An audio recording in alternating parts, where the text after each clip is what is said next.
Robert, are you online? Can you hear us at all?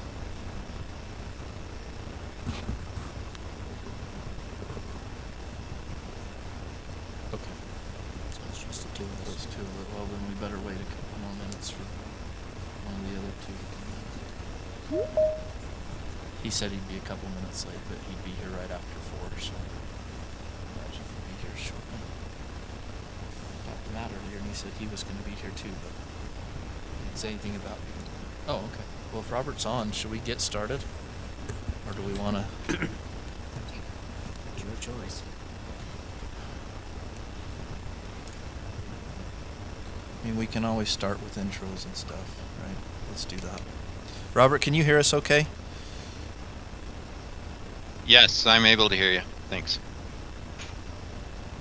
Maybe. Oh, did you not hear me? Can you hear me? We've got two commissioners that are en route here, so they should be here shortly, and Commissioner McConnell is joining us remotely. So maybe we could start with introductions, Boyd, and then we can go from there. Does that sound good? Yes, so that Robert can hear us, and so we have it for the record.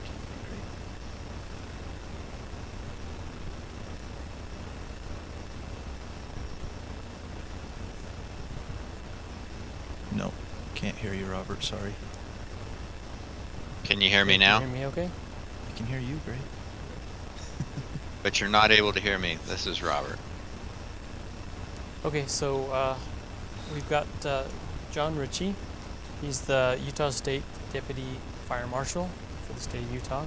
Awesome. So myself, John, and Dave Rich, our Fire Marshal here, to discuss fire protection and the sprinkler ordinance. So we're here to just have a discussion on the ordinance itself, and I hear that the commission has some questions about it. So whenever you'd like to get started. I know Commissioner Wilson has a lot of questions on it and had spoken with some constituents that had questions on it as well. But Okay. Commissioner Fackrell, do you have any questions to get started here? I just wanted to hear what the differences were from what we have already approved. So I don't think you're not questions were. proposing anything new. It was really more discussion on what's already in place, right? We'd like to answer any questions. You know, I think one thing that might be helpful for us is understanding, and maybe you can help with this, what's going on in other counties to address this very situation, particularly more rural counties that don't have, countywide water systems like we do. Paiute County might be a good example, because they're small. And so, along with what you're saying, how is this supposed to affect all of them? Or all we have is well systems.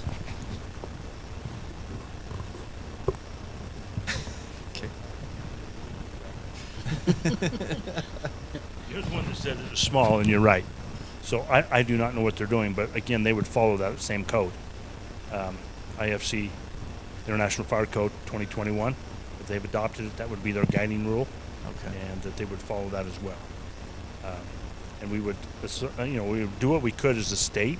Again, this whole process falls back on the AHJ, Authority Having Jurisdiction, which is the local control on ordinances and what you've, that scares me, and what you've adopted in trying to guide those folks in that direction. But again, life safety would always be number one out of our office on protection of life safety at the minimal cost. Okay. Are they doing anything within those other counties that are small like ours, that they're enacting this kind of stuff where they're following the code and then having to put out, make all these major, like 60,000 gallons per hour? I was going through it, and I'm okay with the sprinkler system. For us that are in small water areas, I think it's a good idea. But if my house burns down now because it was built 25 years ago, it's going to burn down. I'll replace it. I'll put in a sprinkler system at that time. or make it smaller. But I don't want to. So that's just for me. So, to answer that, because that's going to come from me as well, I think I was up here about 8 months ago on a structure fire over on, what's the overpass that goes over to Stockton's? McMillan's, yeah. Stoddard. In fact, I was there with Chief Rich on a fire that could have been stopped and slowed down. Probably could have been put out if it had a sprinkling system in it. So sprinkling systems in residential and in standard commercial buildings work. People are really afraid of them because of the amount of water, but they save lives and they save building and property. So when you have that and the cost value based off of putting in a system, on a sprinkling system in a residential home versus laying pipe in the ground, when you're talking small communities only, we're only talking small, where that in the ground isn't there, is by far better a benefit to save the property. All right? And saving lives. It's all about life safety. Buildings can be replaced. I've seen both sides of this.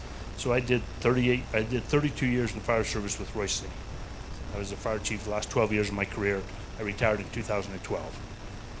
And there's myriads of times that the life safety could have saved lives and property on the buildings, but we had an infrastructure in place in Roy. We had pipe in the ground, similar to what you have inner city in here. You know what I mean? But I'm an advocate for sprinklers. I've seen them save lives. I've seen them save buildings. And I've also seen where they did not have it, where we hurt lives and lost buildings. So somebody has to make that decision. Does that make sense? And I know, so based off of your first question, yes, Paiute's going to follow the same thing Morgan County's following. Unless their local jurisdiction sends an ordinance that changes that, but they can't go lower.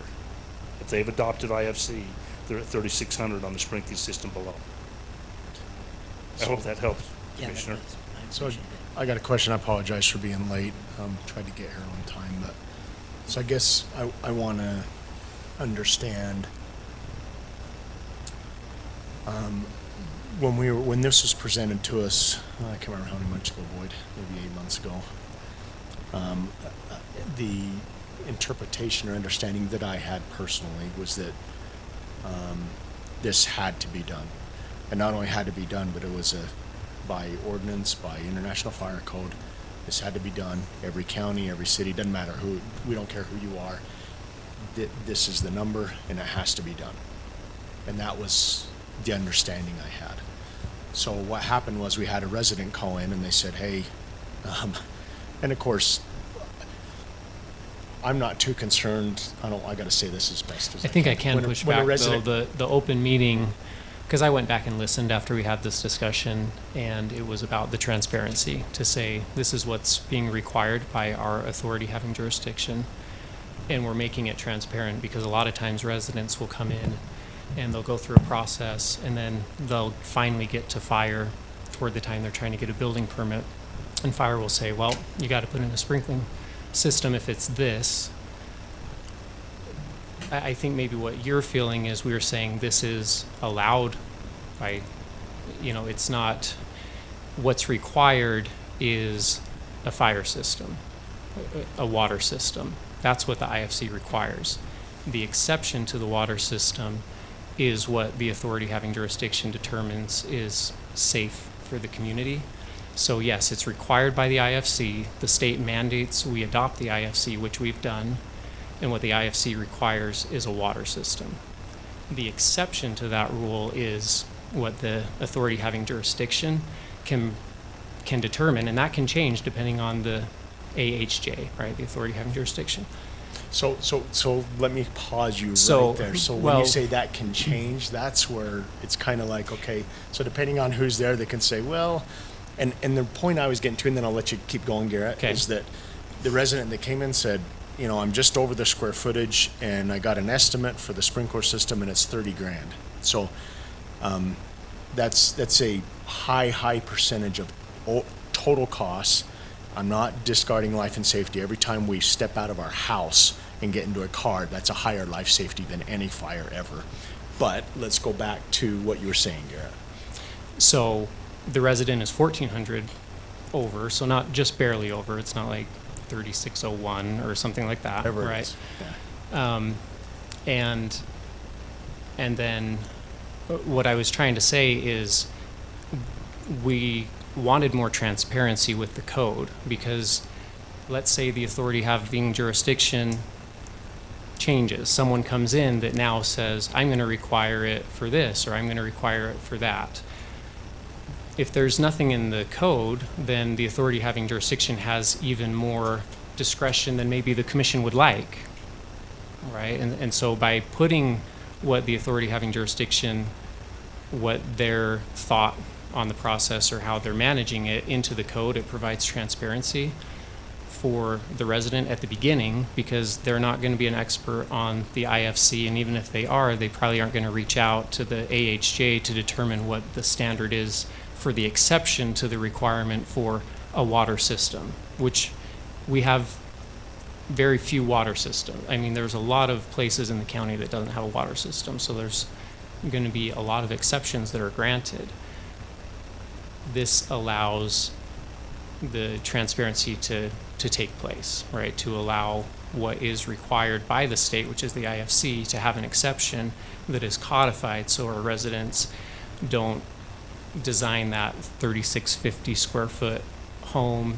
They get to the end of the process and then they either have to redesign it to get it below the threshold or put in a fire system that they weren't intending to put in. And that's not what I'm hung up on at all, actually. So what I'm kind of I'm just pushing back because it wasn't presented the way that you are recollecting it in this meeting that you described. That's the only pushback I'm giving, because I actually went back and listened after we had this discussion. I don't remember, and I'm not pushing against that meeting at all. Okay. Let's just fast forward to right here, right now. Because for Perfect. me, I guess what I would say is it's this, I'm on the second page. I'm not on, I don't know what our screen is showing, but in our packet, the very first page says it's critical for county commission to understand severe limitations in fire protection services in areas without access to hydrants, so that's without water systems. International Fire Code sets the standard for fire protection, and here are the current requirements. IFC standard for 3,600 square feet, ordinary construction, and we say, 60,000 gallons per hour, equivalent to 1,000 gallons per minute, period. I guess the thought I have, now I'm pushing back better than you are. If that's the IFC code, and we have to follow that, then we shouldn't be having any discussions anymore. Because that's the code. We don't have a choice. We don't have the ability to have an authority or a different opinion come in and say, well, because of this and because of that and because of the trucks I have, it's actually, I would say 3,736, or more restrictive, I would say 3,400. I mean, the International Fire Code states, right, that's what I'm seeing and hearing, and that's what I have understood all along, is that we don't have any leeway. And I guess the concern I have is if there's an ability for leeway, what is that and why? We shouldn't be given any calculations at all if there's no leeway. I'm not interested in calculations if it has to be that, then There is leeway. That's the authority having jurisdiction. Okay. That, because otherwise, so what the IFC says is in areas where a water system is impracticable or, it's just cost prohibitive, do we just say no houses when there's no water system, no hydrants, no this and that, all the things that are required by IFC? No, the authority having jurisdiction can change that. And so, for example, we used to have 1,000-foot dead-end road, and we were like, well, 1,000 feet, that's arbitrary. Well, it was. I mean, we couldn't find it anywhere, so we changed it to 750 from the IFC, allowing the AHJ to extend it or minimize it depending on topography and things of that nature. And so there's not a one size that fits all, and that's why having an authority having jurisdiction who understands the equipment that they have, the staffing that they have, the ability to respond to fires, they can make those determinations. And I think, the IFC may change over time as well, and then maybe our code changes as well. If we had more fire stations, more apparatus, more staffing, then Better maybe water systems. better water system, maybe it could go up to 5,000, because that's what it was under Ted Black. That's what he told to us in the meeting. He said, well, we got it up to 5,000 in our jurisdiction, but that's because they had the ability to provide those fire flows. And so it's it's just, I think what Chief Carrigan is seeing is we're already underserved, and we're building, and there's high demand for building like crazy. And so do we continue to exacerbate a terrible problem without having some mitigating efforts being done?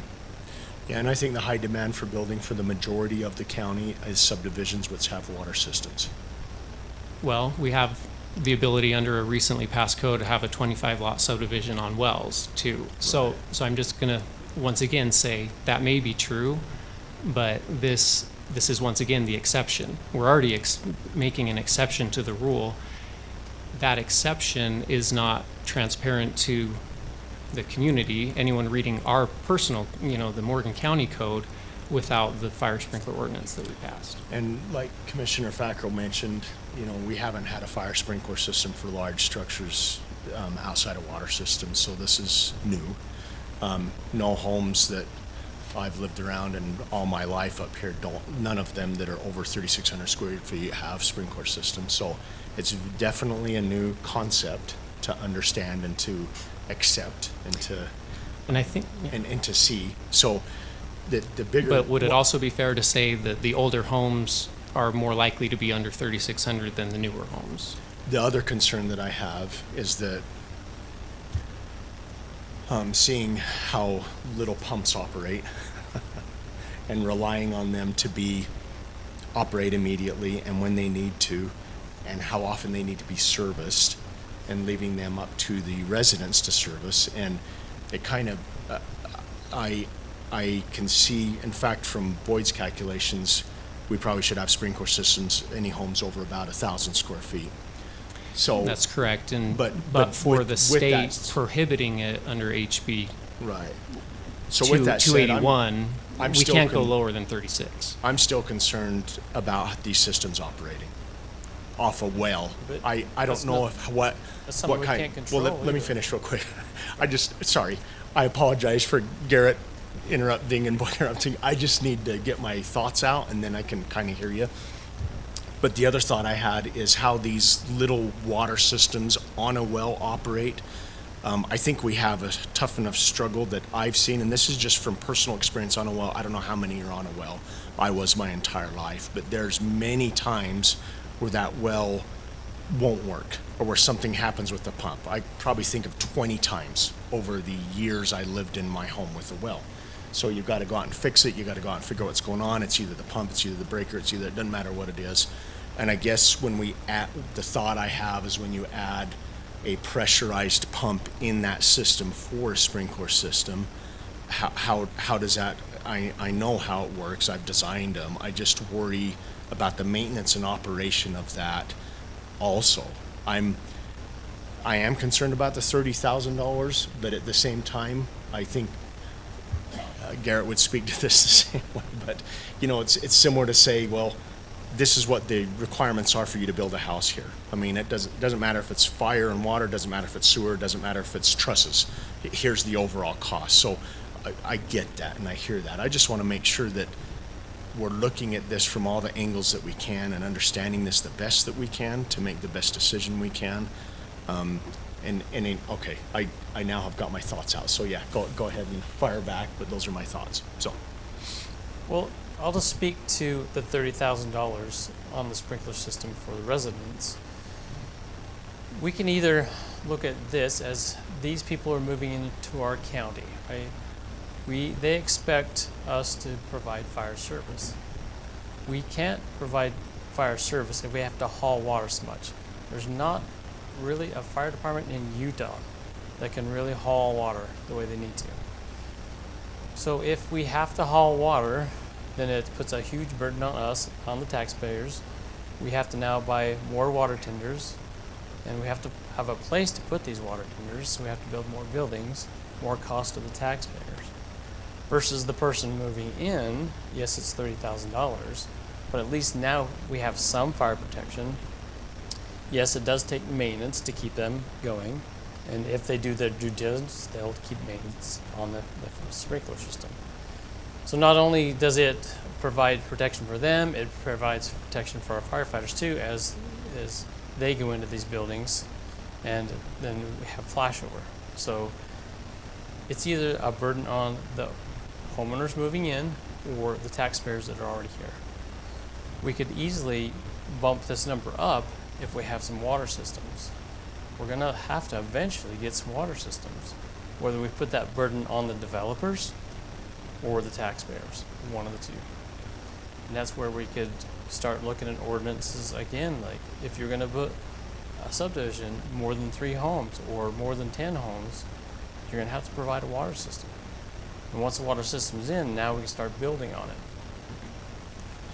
So Boyd, you just said that there's no county in Utah that has sufficient water to do what you're saying. However, so I guess my question would be is then how does Wasatch say ours is $10,000 or 10,000 square feet? You know, that just seems like a huge disparity to me. That Morgan, I mean, I don't know how many fire engines they have or what have you, but I guess I would have to find out that. I don't know how many water. 30,000 is one thing, but over 30 years, it's $100,000 to a person too. You know, when they're financing a home, even more probably now with the interest rates where they are. So it's just, we're trying to provide affordable housing, we say, but then we add everything into it.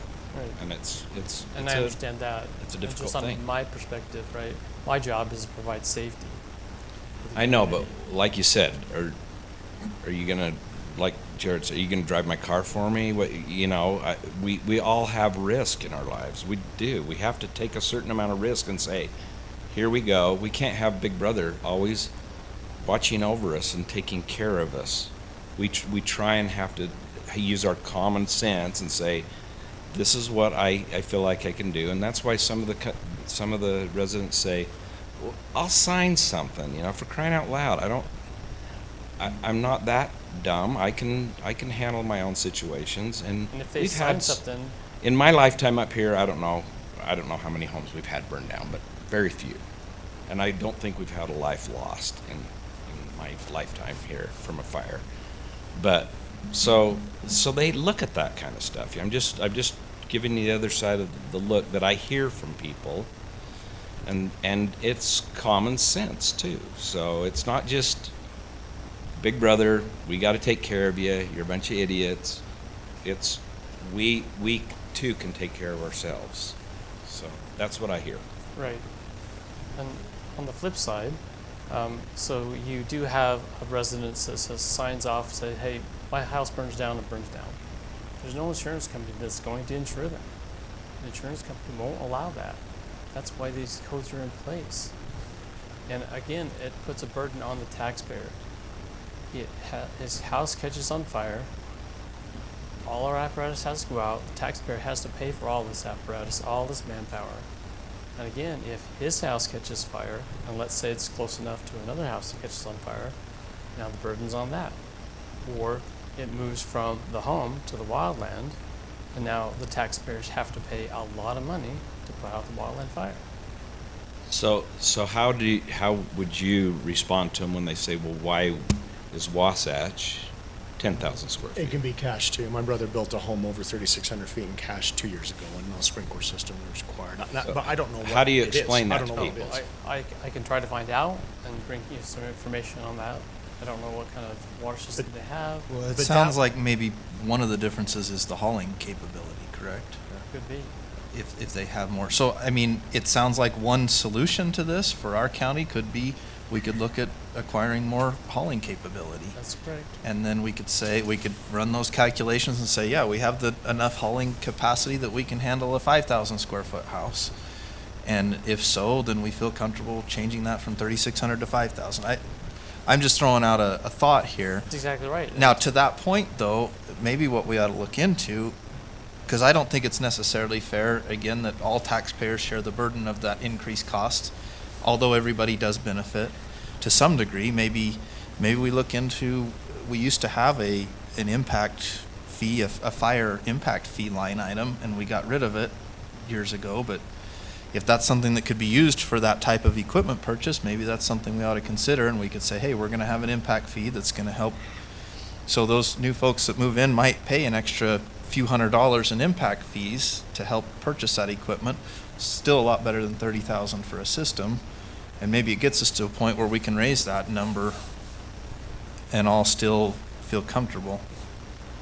Because it sounds like that's the difference. I don't know, and maybe we need to look into that. You know, what is the difference between this county and other counties? I doubt that's the difference. That's the difference if Boyd said that nobody has the capacity to do that. 10,000 square feet. That'd be a lot of water. Yeah. And I didn't say nobody has the Well- capacity. I just said that there's no fire departments in the state of Utah that I know of that are really good at hauling water. Hauling water's not easy. It's not easy. When you look at that big of a home and that much water, that yeah, it doesn't make sense. You can't, can you? I mean, I It's agree just- with no, you. it's just- I don't think you can haul that much water for that big of a home. So why the decision? And yeah, I definitely, and I'm just kind of on what Matt's saying. I think it's hard too as commission when you're trying to juggle. You know, my background's engineering. I get the numbers and I get ordinances. If an ordinance IFC comes out and says this has to be done and everybody's doing it, I'm on board. But when the neighboring county is 10,000 square feet, when Cache County, who knows what they are, but I'm pretty sure my brother's home's over 3,600 square feet, and he said, nope, we didn't have to do it. I'm like, okay, what's going on, Mendon? What's going on? It's unincorporated, Cache County. Okay, so what's going on, and what's the differences, and why? Because if I'm building in different counties, I'm going to definitely look at the costs and why is it 30,000 more in one county than another? Well, it's because of the fire, what the requirements are for fire. So that would be phenomenal. I don't think that's a minor thing. I think that's a huge thing to see what other counties are doing and why we're doing it. And maybe once we understand all that and you say this is why we want Morgan to be this way, maybe we'll agree with you after seeing what everybody else is doing. I don't know. It's just hard to respond when we don't have all the information of why. Exactly. But without an ordinance, we wouldn't really know when the fire would require a sprinkling system until they get further down the process. So once again, if it's what the IFC requires, it requires a water system. Where there's not a water system, it's up to the authority having jurisdiction. And I would love to hear the point back to what I was making, because I've made this a few times. I would love to hear how fire systems operate on wells. I would love to hear that. And not how well they've done, maybe. I mean, you can obviously set up a fire system with a well, but So let's how just- well they've done. Yeah. So the fire systems that we implement is the 13D. So it doesn't run off of a well so much as it has a holding tank in the basement. Pressure tank. It's a pressurized tank, so it doesn't have to have the well there. Doesn't rely on the well, doesn't rely on How electricity. big's the Its how own big's the system. tank? Okay. What would it be?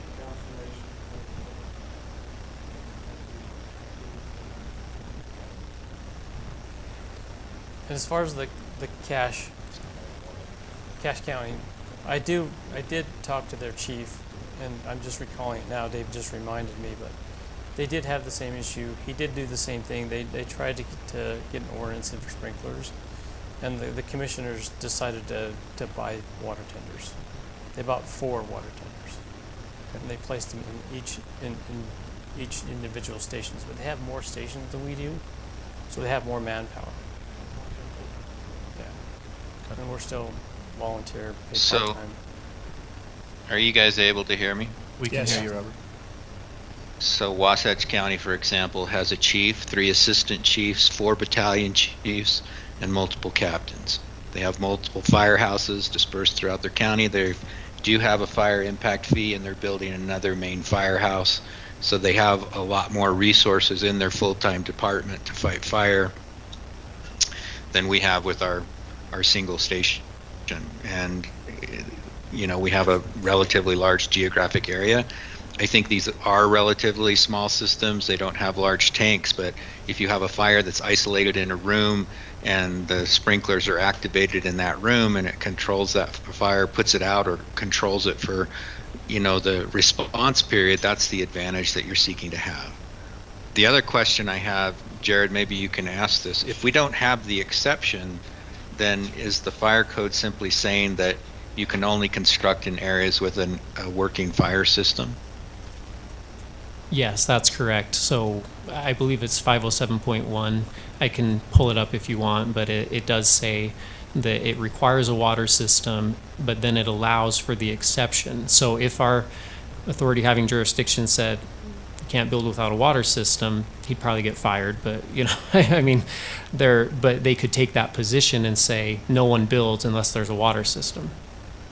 Yeah, which I think is clearly not what we want to do, but so I think we need to have the exception, and what we agreed to is what we agreed to. If there's a better, square footage number, I think we can work towards that, but we clearly want to have the exception. Otherwise, the people who are complaining about having to put in a fire system, and I'm not saying that's an insignificant cost, but they would be very upset if we told them, you simply can't construct your home because you don't live in an area with a active water system. Which is new. And it's a new thing. To see these homes for years, all my neighbors that I've seen, and nobody's burned their house down, and cross your fingers and thank goodness. But now to all of a sudden change to say, well, and I hear you, Commissioner McConnell, but to change to say, well, now we've really got to restrict this and add these added costs, and like Commissioner Wilson said, of course they're going to ask, well, why now? Why not 5 years ago or 10 or 15? We had great minds in the fire group 15 years ago, but it was not a requirement. Okay, but at the same time, I get new ordinances and requirements, and you learn as you go, and obviously these come for a reason. My guess, if I were to guess, are these calculations and numbers come from actual fires in homes and damage that has happened, period. That's it. So how else do you get the information? And so you're getting better as you go on. And overall, it's more restrictive, and that is one of the costs that is added into the cost of creating housing. And the IBC, I just think it didn't previously require, it didn't have the requirement before, so everything that was done before, that's the system that they were operating under. And I do have to do this side because of my background. Culinary water, sewer, roads, it doesn't matter what you have. Designs are more restrictive than 15 years ago in anything you look at. I just want to add that. So, Is there any financial benefit to the county by having an ordinance like this? So ISO might Does it play make us into it. more grants available to us? Is there any financial benefit to this? The only thing I can think of is our ISO rating, which affects the insurance rates throughout the county. We're up next year to have it redone, so it may bring that down. What would really bring it down is more water tenders, more stations, more staffing, and that would really bring your ISO down and save the whole county money in insurance. So, Mike, I like that idea of the impact fees, if it could be directed to the fire department as these people move in and having a fee there, and then we could eventually get the water systems, the buildings, the manpower we need, and we could bump up the numbers. I think it's definitely worth looking into. And in my mind, I don't know that this discussion is about not having an ordinance or having or not having an ordinance. I think having the ordinance is a good thing. And I agree with Garrett's comments that it's better for people to understand what's in the ordinance and what's going to be required than them get to a point where the authority having jurisdiction just kind of feels like arbitrarily says, oh, you've got to do this. So I think more than anything, the discussion is more about, if we don't like the square footage number, what can we do to change that? It sounds to me like it's create more firefighting capability, whether that's hauling more water, whether that's stations closer to neighborhoods, whatever that is. That's the solution to being able to say, okay, we can handle a larger square footage home with the systems that we have in place. And that makes so much sense, and I think even just a little bit of a write-up for those neighboring counties. Hey, what, kind of what, similar to Commissioner McConnell mentioned, but here's Yeah. what each of the counties have, and here's what we have. Yeah. Which, We're, I mean- we are, and you know, we're severely understaffed and Yeah. under-equipped. And our facility it needs to be updated. Kate's been helping me, but I did develop a 5-year plan just for 3,000 gallon water tenders. And these water tenders, sometimes you can buy them used, but I just figured 100,000 for each tender. But again, we don't have the facilities to store them. Right now, your water tenders are at the search and rescue building, which is fine. It's heated, but in the wintertime, to come off that hill with 5,000 gallons of water behind you, it's not a real good way to go. We almost have to chain up to even get out of there. So they're not super dependable right now. So if we do a normal response and we pull out of here with our new engine, which is 1,000 gallons, and we take our old engine, which is 2,000 gallons, and if we're lucky enough to get one of the water tenders out, another 2,000 gallons, that's 5,000 gallons. If we pull up and just do 400 GPM per minute, that will last us 12 and a half minutes. Empty.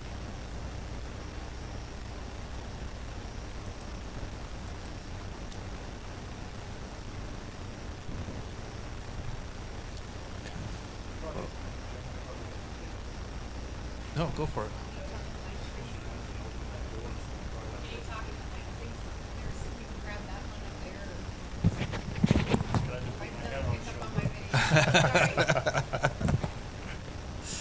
Sorry about that. If I could just say one thing, as you open that door for what you're looking at, I'm going to my old fire chief position where I got to present to a council. There's a lot of that's going to open. So you're looking at staffing. So you're looking at long-term commitment there, buildings, equipment, and all the supplies that these other cities and counties have already in place. As you're looking to meet a need to provide bring people in. You know what I'm saying? Or take care of those people that want to come in. That's what it is. People want to come in here. And if you can't provide the service, then the fingers will come back on why. So manning, station manning 24/7,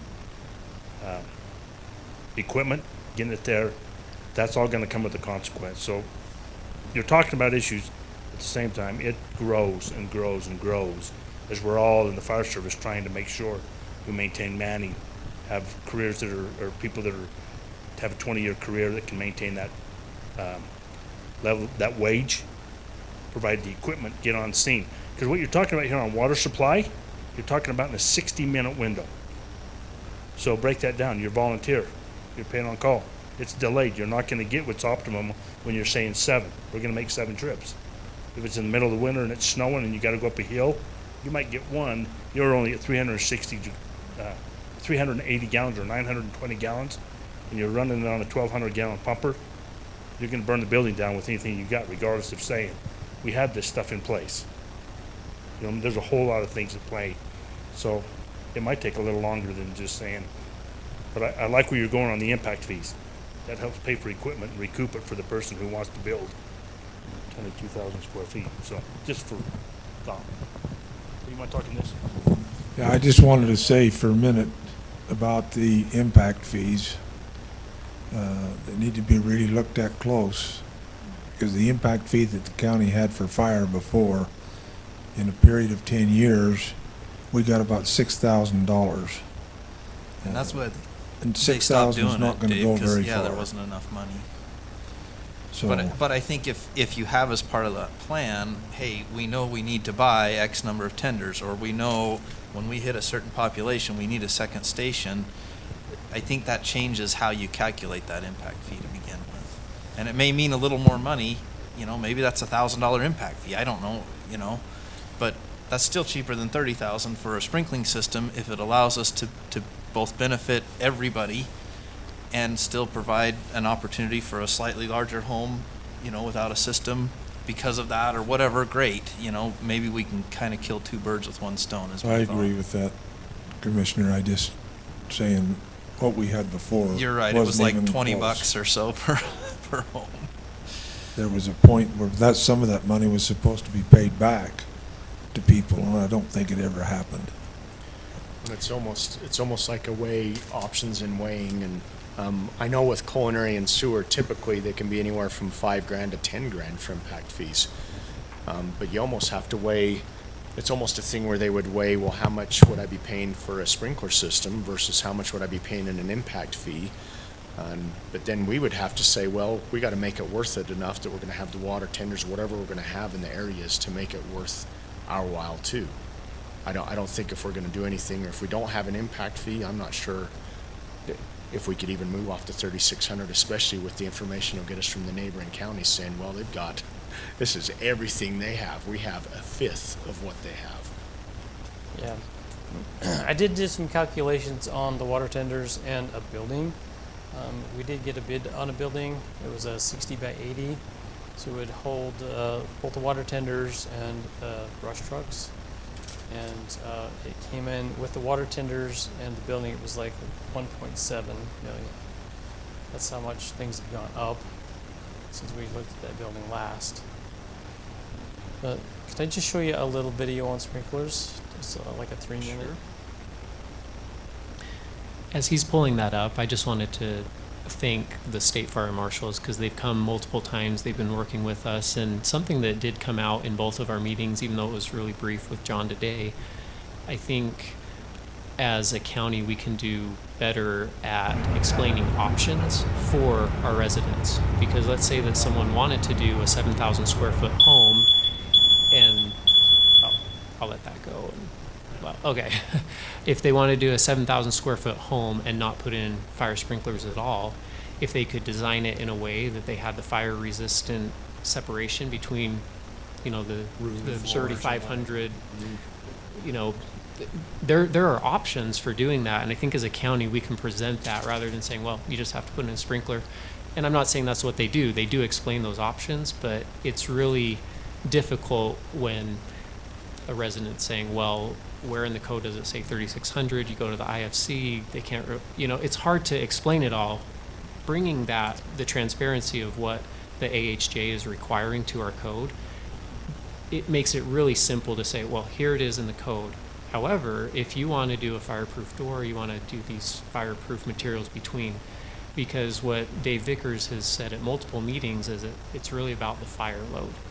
Anything, they have a lot of data with that fire is done over the years that get to the 3,600. It isn't an arbitrary number, even though it kind of is like, well, what's the difference between 3,599 and 3,601? They have to draw a line somewhere, but it's based on the research, the data that they have to say, once your fire load gets above that 3,600, it grows exponentially. The heat that it creates makes it burn faster, and then it just goes exponentially. And so I think what they've kind of helped us navigate through and making sure that our code, you know, our ordinance wasn't a bad ordinance, it wasn't something that was bad, but how do we explain it better? How do we provide more options? There's ways that can do it where if you put in the fire, maybe it's an added cost, but not to the same degree as a fire sprinkling system. So this is just a short video.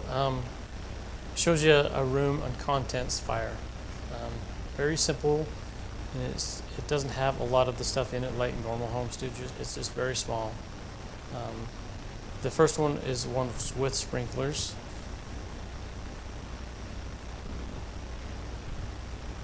But you can see the time below. And this is a pretty typical fire.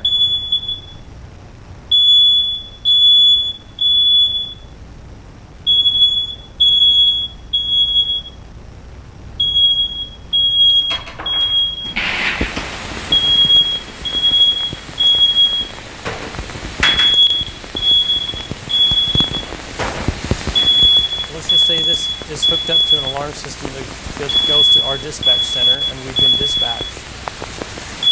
We're 5 minutes to the station, so we've just barely been paged.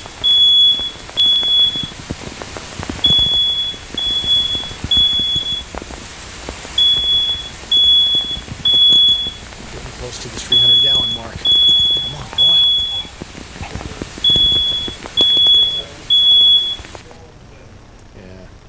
it's going to show you the damage now after the sprinklers. So this room has had the sprinklers on. It didn't put the fire right out, but it gave us time to get there. And that's with the damage. And the smoke.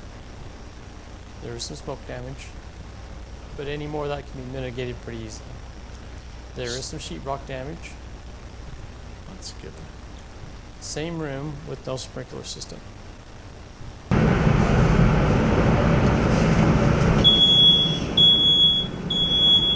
Again, we're 5 minutes to the station before we even get in a truck.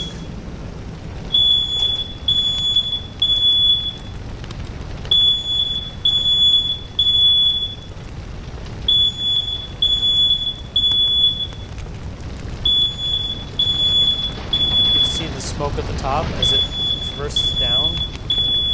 This is where we get flashover. The smoke is fuel.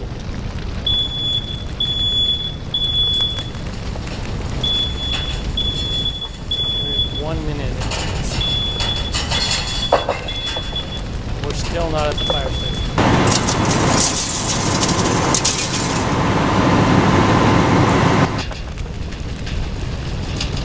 We're at the fire station, but we're not there yet.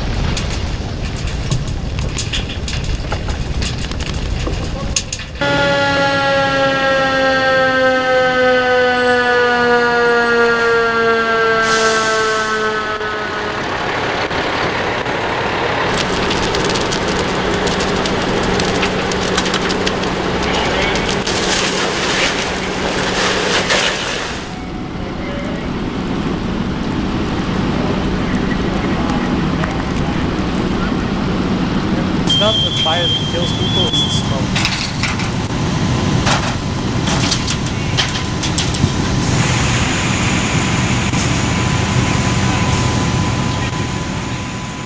That's the damage.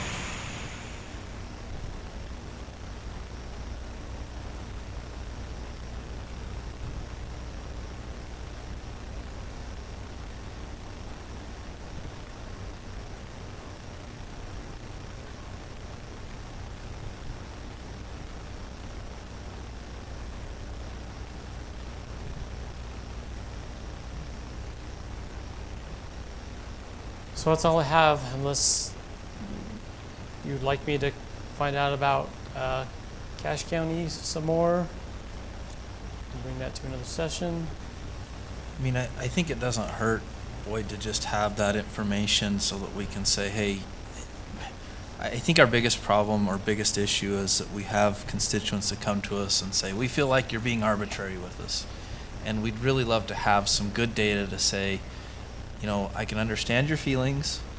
This is why the ordinance is the way it is.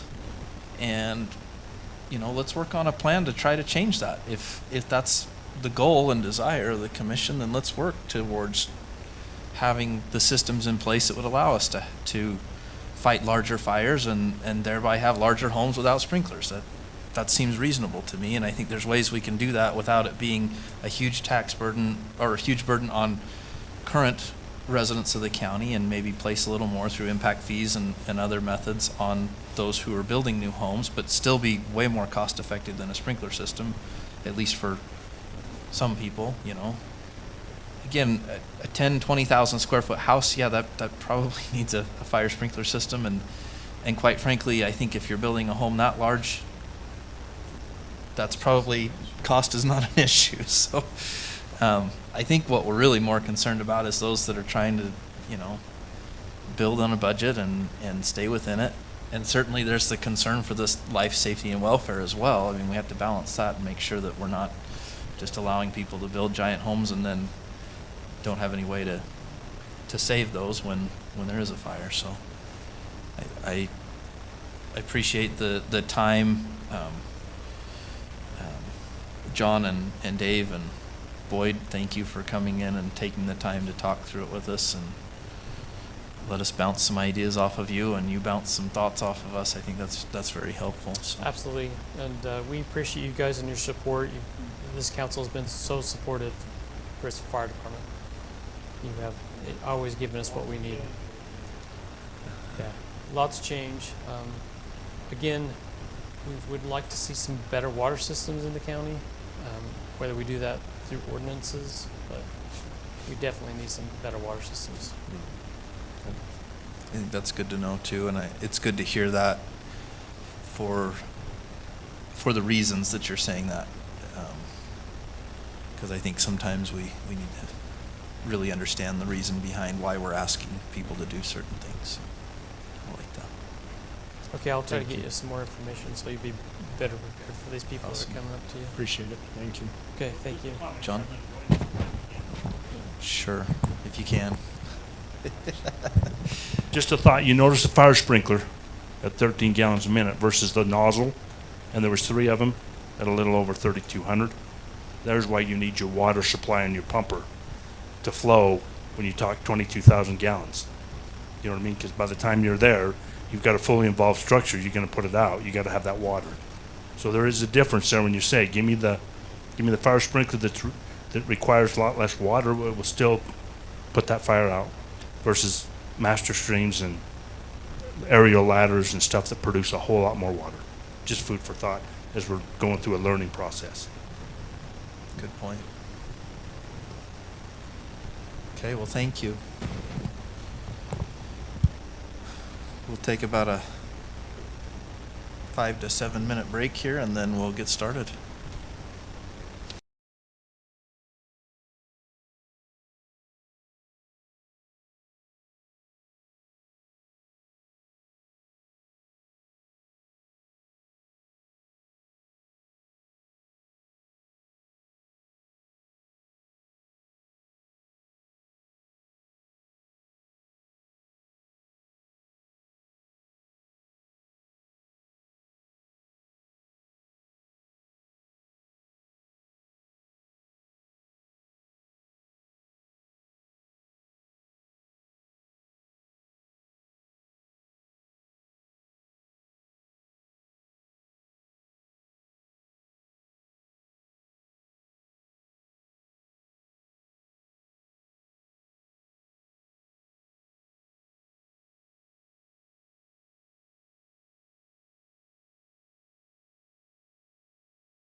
Robert, are you still there? Can you hear us okay?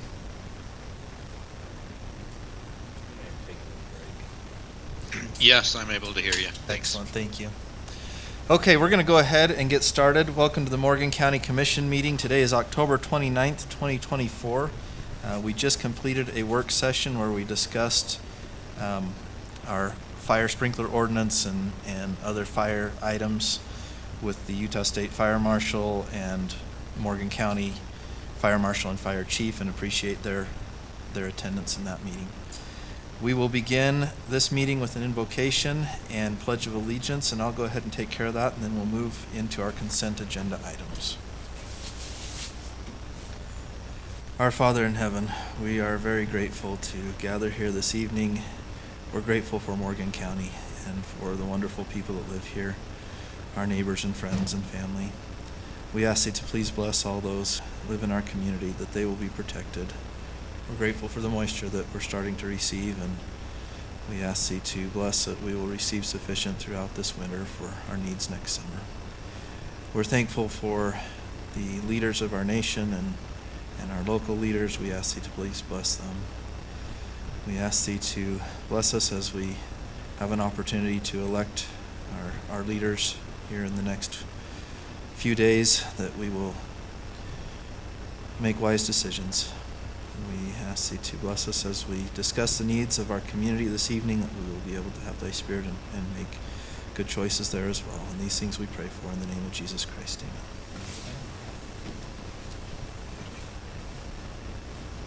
Amen. I pledge allegiance to the flag of the United States of America and to the republic for which it stands, one nation, under God, indivisible, with liberty and justice for all.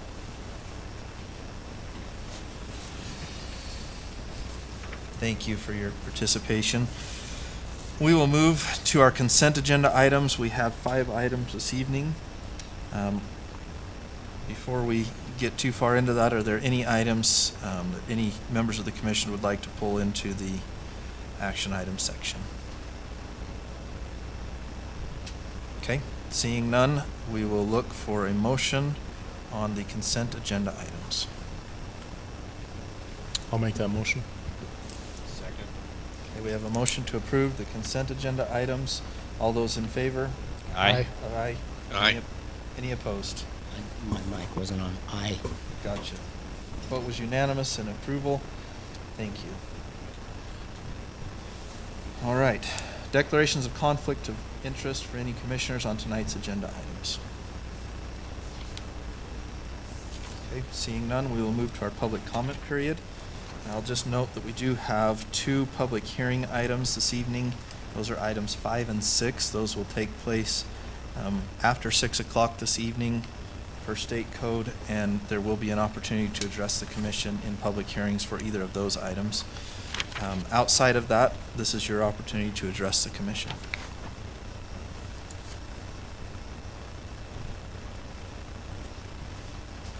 Okay, seeing no public comment, we will move to our presentations, and we'll start with a presentation under Edward Welch of the Wasatch Shooter Association regarding gun range management.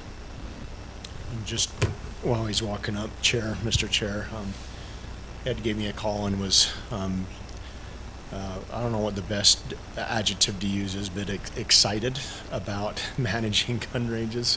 So didn't weigh one way or another. I just said, well, I think it'd be a good thing for at least for you to come to the commission to present. So excellent. Thank you for that introduction. Thank you.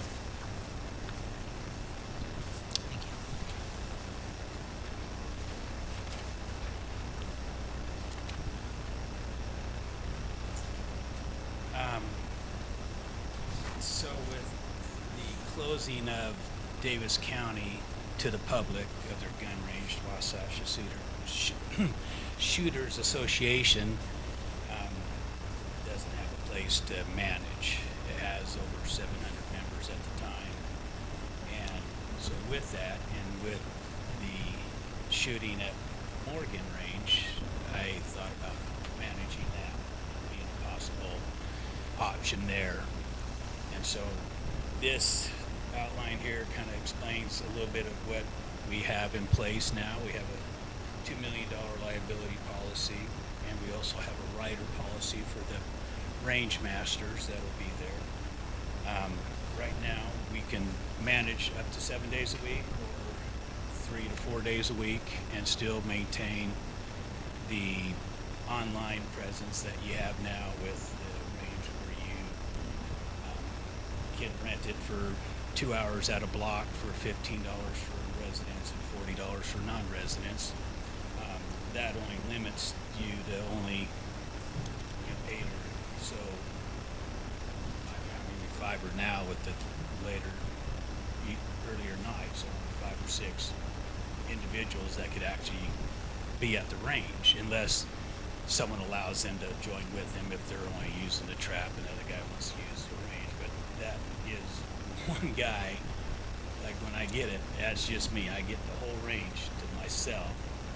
And so the option for more people to come and drive traffic to Morgan as well, because I would probably retain about 500 of those members just because of the distance of extra travel. Maybe not. Maybe I'll keep them all.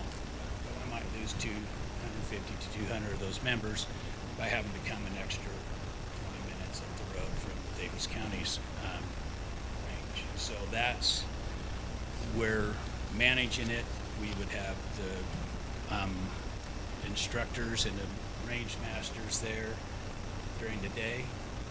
We can, and the weekends, produce, other than Sunday, Friday. So Friday and Saturday, they produced about 200 to 300 members that would come and shoot. And so that would be that additional people that would be coming to Morgan County that don't belong here, that aren't residents here. We would have a discounted rate for, like you have now for residences. Haven't figured that out yet, but we would have that. And then, but we would cover all the expenses of the site 100%. The county would not be liable for any maintenance, any upkeep, any changes that I propose on the map behind it that I've kind of drawn up what we would utilize the map for and make it more so that we could use it for training exercises for the police and for county officials or those in any other law enforcement that wanted to come up, have a range that they could utilize. And so on the page there, you'll see the green blocked out area there. That's the existing 50-yard range. But you can see it's back here, so I would bring in equipment and we'd move that to a 100-yard range. Take all that excess dirt and pile it around it to make it a U shape and pile it up 10 feet tall so that we create a higher barrier than what is there now. And then that'll allow us to have more of the pistol ranges on the north side of the 50-yard range and a 1,000-foot range that would shoot out to a gong out to there. And then the skeet and trap shooting, we would push up to where the pistol range would be, and the rest would be a parking lot. So pretty basic what we can do and what we can manage. We would build a facility there that was an enclosed unit, and we would, over the existing benches and park and concrete, I would put a canopy over that with the heaters on it, so during the winter they can shoot. We are a nonprofit organization, so all the money stays in the company and in the organization and is used to improve the site. We have a lot of assets now that we would bring up, targets and benches and things like that. That's pretty much it. I mean, it's pretty simple. You know, I know there's a blend, and I don't know the feelings of everybody or how that would go, but we can address it with the attorneys and stuff on how to contract that with the association, the same way we did with What was the purpose that Davis County shut down? They wanted to just keep it for their own police force. That's it. They don't want public up there anymore. So I guess one of my questions would be where it sounds like that would increase quite a bit the traffic and shooting. I guess my biggest concern would be that the noise for the neighbors next door. I don't know how you could mitigate that or not, but we have that subdivision right to the west of it, and there's a lot of people that live there. So with the 80% of the noise follows the direction of the barrel. And so if we keep everything that way and the barricade around the 100-yard and the barricades across each of that will raise up the ones on the pistol ranges, that will do the best it can for mitigating. Prevalent winds coming from the west are always going to help keep the noise going that way. We could take and barricade up more dirt. I'll pile more dirt up. I'm a contractor by trade and builder. I'll bring all my heavy equipment up, and if I got to put a 12-foot wall of dirt across that whole fence line, that will also deflect any noise. Trap shooting doesn't have as much as the rifles would present. But we would push that trap shot a little further to the north, and that way it's not in line with those at the pistol range, so they don't get peppered. So we can mitigate that much noise in that direction, but that would be the extent of that noise.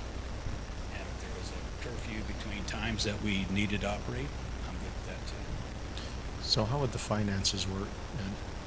So we charge right now $95 a member, so that brings in $60,000, $70,000 a year just off the memberships. That's not including those who just show up.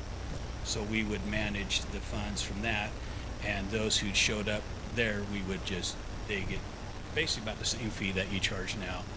But ours would be $15 for the whole day. So if they showed up, one person, they would get $15 and they could stay the whole day versus 2 hours. Those who are non-residents, we would probably still let them shoot at the $15, and then we would just computerize, keep that transaction so that we would pay those back to the county. So those fees there, we're glad to make sure that the county got it for whatever you had to do there, but anything, because I noticed the other buildings, I don't know what those are for, I didn't ask. Are they just maintenance buildings? Those buildings, one of them is an event space that the county owns and runs, and the other is where our sheriff's equipment and some of our fire equipment is stored. So I just want to keep that protected. That's one reason for the barricade, the dirt barricade up on the south side of that as well. So basically parking would be like I said, the mitigation of that. And so the road is a little rough. I grade that and keep it gravel, and that'll be the maintenance on me and the association. So we would take care of everything coming in and out, and we would close the gate at the days that they close in and open it up. And then we can still maintain on, because I think do you allow Sunday shooting there? Yes. And so we would manage that, so if we kept the website open for that, for those who did just want to go there and open, they can go there and shoot on those days. It wouldn't bother us at all. Sorry, to clarify, Sundays are not open to the public. That's for our sheriff's deputies. Okay. Perfect. Yeah, so, but we would also, have days and evenings that we would set aside for if they wanted to shoot another day other than the Sunday. How many members do you have in your organization currently? There's, in the Wasatch Association, there's like 8 individuals, the board members in that. Most of them are kind of going away. They're a lot of doubled up on that, but they were all nonprofit. They were all just there for doing it but they're older individuals that don't want to continue with the association. So we would bring in a few new people. So that would be welcome to council members, whoever wanted to be a part of that anybody in the community that would want to be a part. So we've got a good presence in Mountain Green, and I know they're definitely be willing to take part in helping out with the association. So does that mean there's a, I don't know what they call them, certified Yes. manage, Yeah, so whatever they they, go through all the an NR time? training, yes. So they go through an NRA training to be a range master, and so that they would know when to call it, and if there's anybody driving, like even on that range there, they had 300 yards up above the range, they had a trail. You had to keep an eye on it because all of a sudden some guy would be riding his bike across while everybody was shooting at the range, and I think that could be part of the reason why they get shut down. There's a lot of reasons, but so we would want to keep track of that, of the opposing properties, if those people are out there going around, and we would shut the range down for those reasons. Yeah, do you know of any other county that operates similar to what you're proposing? Not that I know of. I mean, other than Davis County, one that was doing it, there's more private than I would say there are public. I mean, you've got the Weaver County one out there, it's all enclosed and stuff, and then you've got the Canyon clear up there that you just, North Park? some, yeah, that you go through up there, but it's not managed, it's just pay your dues online and go up there. It's an interesting proposal. I don't think it's ever been suggested that we outsource the management of the gun range. Garrett, correct me if I'm wrong, but any type of agreement to sublease or turnover management of a certain action would probably require an RFP, correct? Where we'd have to put it out and request proposals from various entities. Right. It says that if it's over the $5,000 threshold or it's for services, and I think this would potentially be characterized as services. So in an abundance of caution, I think it wouldn't be a bad thing to open that up to see who does apply. Because the purpose of that code is just to make sure that it's to the best benefit of the county. So is it over $5,000? Is it costing anything? I'm a little Well, confused on that. in the code it says $5,000 for services, and I Oh. think that's why this, even though I don't, if the threshold isn't met, if it's services, then we would put it out. Cost the county anything. But even if you're Yeah, if you're 'cause- talking about having somebody there, the value of that service is certainly more than $5,000. Whether there's a dollar amount affixed to it that Right. it costs the county or not, I think is the point. Now that doesn't, you brought this proposal. That Welcome to doesn't that doesn't because- rule you or anybody else out. It's just I think if this is something we want to entertain, we have to follow the correct process and make sure. Yeah, that we, I'd open that up to anybody because I just don't. There's just no one set up like we are. We're ready to step in. It's got the insurances in place. We're ready to go. It's anybody else that's doing it, they would have to step up with whatever they got. And most of them are private ranges that are doing it. And they probably, but yeah, I'd say open it up and let's get the bidding process going. I would love to see insurance requirements for a gun range operating. But I mean, I heard that the new development is probably going in there. So I mean, if the county's got a piece of trash property you don't want, I'll be more than glad to purchase it and put one. So I was looking online and hitting everything since the county didn't have like a shaded area that said this is all our property. I just kept hitting buttons and buttons and buttons until I saw that there was property. And the state of Utah, the city's got a piece right here on the mountainside. There's just that direction. I don't know if I go approach the city, and I don't know what they're going to do with that hillside. But the state of Utah's got a big chunk right there, landlocked between Geneva and the other landowners. So I don't really know. There's other options that we could propose. That piece is, basically going to be developed, and in 10 years we'll move on, which is fine. But I'm okay with that too. Where did you come up with the development? So there's a development that the city has approved that's right next to the gun range. Like East side. And up and around. 60 or 70 homes. So that may be another discussion we need to have, is the gun range may need to move, or we may need to do something different about that. I don't know. We haven't gone down that road yet, but we probably should. I'm all game. I'll do whatever I gotta do to help make it happen, so whatever, if it's help moving got some to another questions? place, then that's even easier, because then I can get the NRA involved, that has grant money and all kinds of designs and stuff that they'll actually help us build them. So there's a lot of options when we go that direction. Commissioner Fackrell? Yeah, I'm just trying to figure out if we have, we charge for the airport, and then we turn this over at no revenue for us, then are we defeating the purpose of owning the land? Oh, we'll pay you for all the people that come in. Yeah, we'll just keep up with the same. You would make more revenue than you would be making at the maximum that you can make right now, even if everybody was just residents that rented at 100% of it. You're only looking at, $400 or $500 a week that you would pull in versus we would pay more than that, because we'd have more people attending. Yeah, we would have on average every month probably 1,000 individuals showing up. So and you would get the daily fee on those. I would just like to have a work session with us so we could really discuss it. Yeah, I work definitely through the think this stuff is an since it's so introduction. new. Yeah. Yeah, and that's what all this was. It's not a yes or no now, but let's have conversations. Let's figure something out. Excellent. Okay. Appreciate it. Thanks, Thank you. Thank you. Thank you.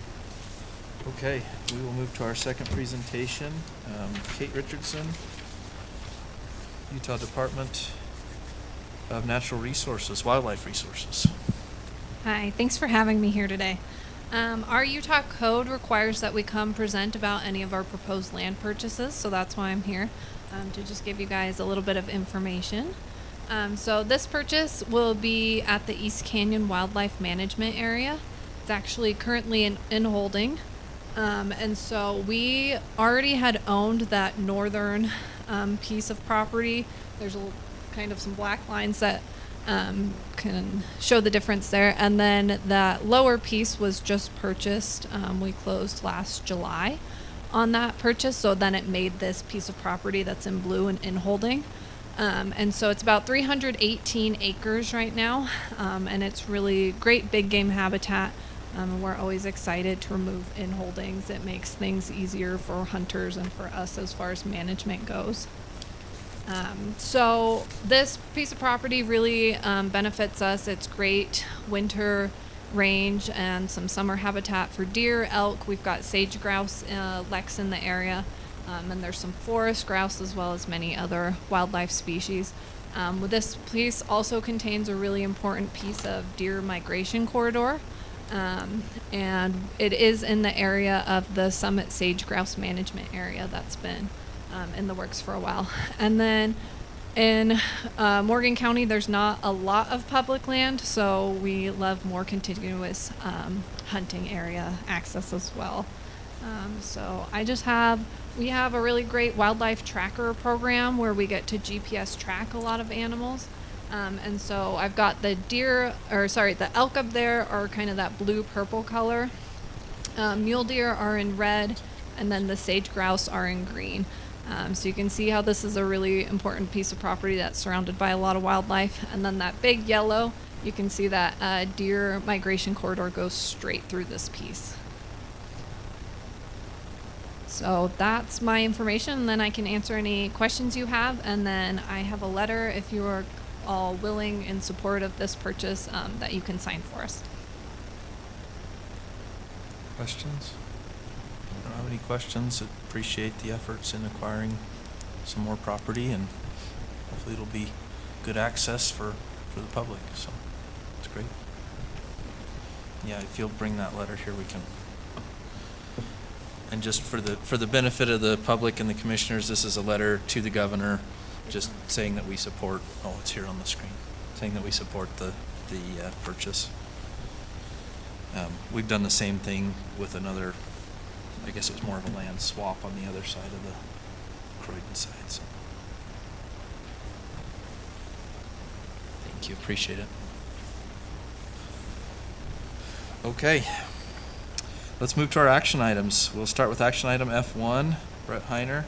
This is the review of the draft submission of the Mountain Green pedestrian crossing evaluation. Brett?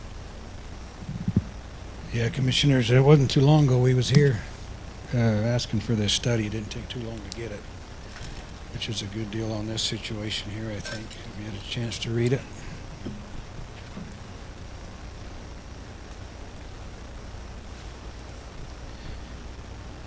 Had a chance to go through it? So, Brett, in reviewing this, if you don't mind, Mr. Go Chairman, for it. In reviewing this, I don't think they mentioned a decrease in speed versus. Well, they did. Well, they did as far as what's legal, as far as 40 miles an hour. And then they mentioned, if you notice, that most of them were going 45 to 50. Right. So But- that'll, But they introduced Yeah. this yeah. RRFB, or they gave us a couple options at that speed. Did they ever discuss or mention or talk to you about reducing the speed in a entire stretch of Yeah. area? Yeah, they did. Okay. They just went by what the law is, or the code on it. So I would suggest that we do reduce that with that system that they have in here. You know, the blinking lights with the button. So just like if you go downtown Ogden, everybody's seen them, but it's the same system. You come up, hit the button, the lights come on. So that's what they suggest. So, sorry, yeah, I just want to make sure Yeah.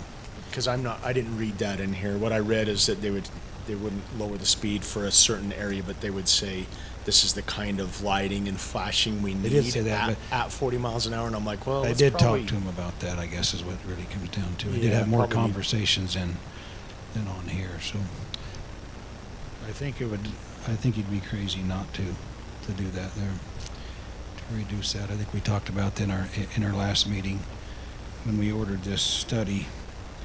And like I said, I would suggest we do it at the county line there, and I would have to put a warning sign on UDOT, and I've already talked to them about that, by the way. Are they okay with They're the okay decrease with in that. speed? Yeah, I mean, it would just say reducing speed ahead, you know.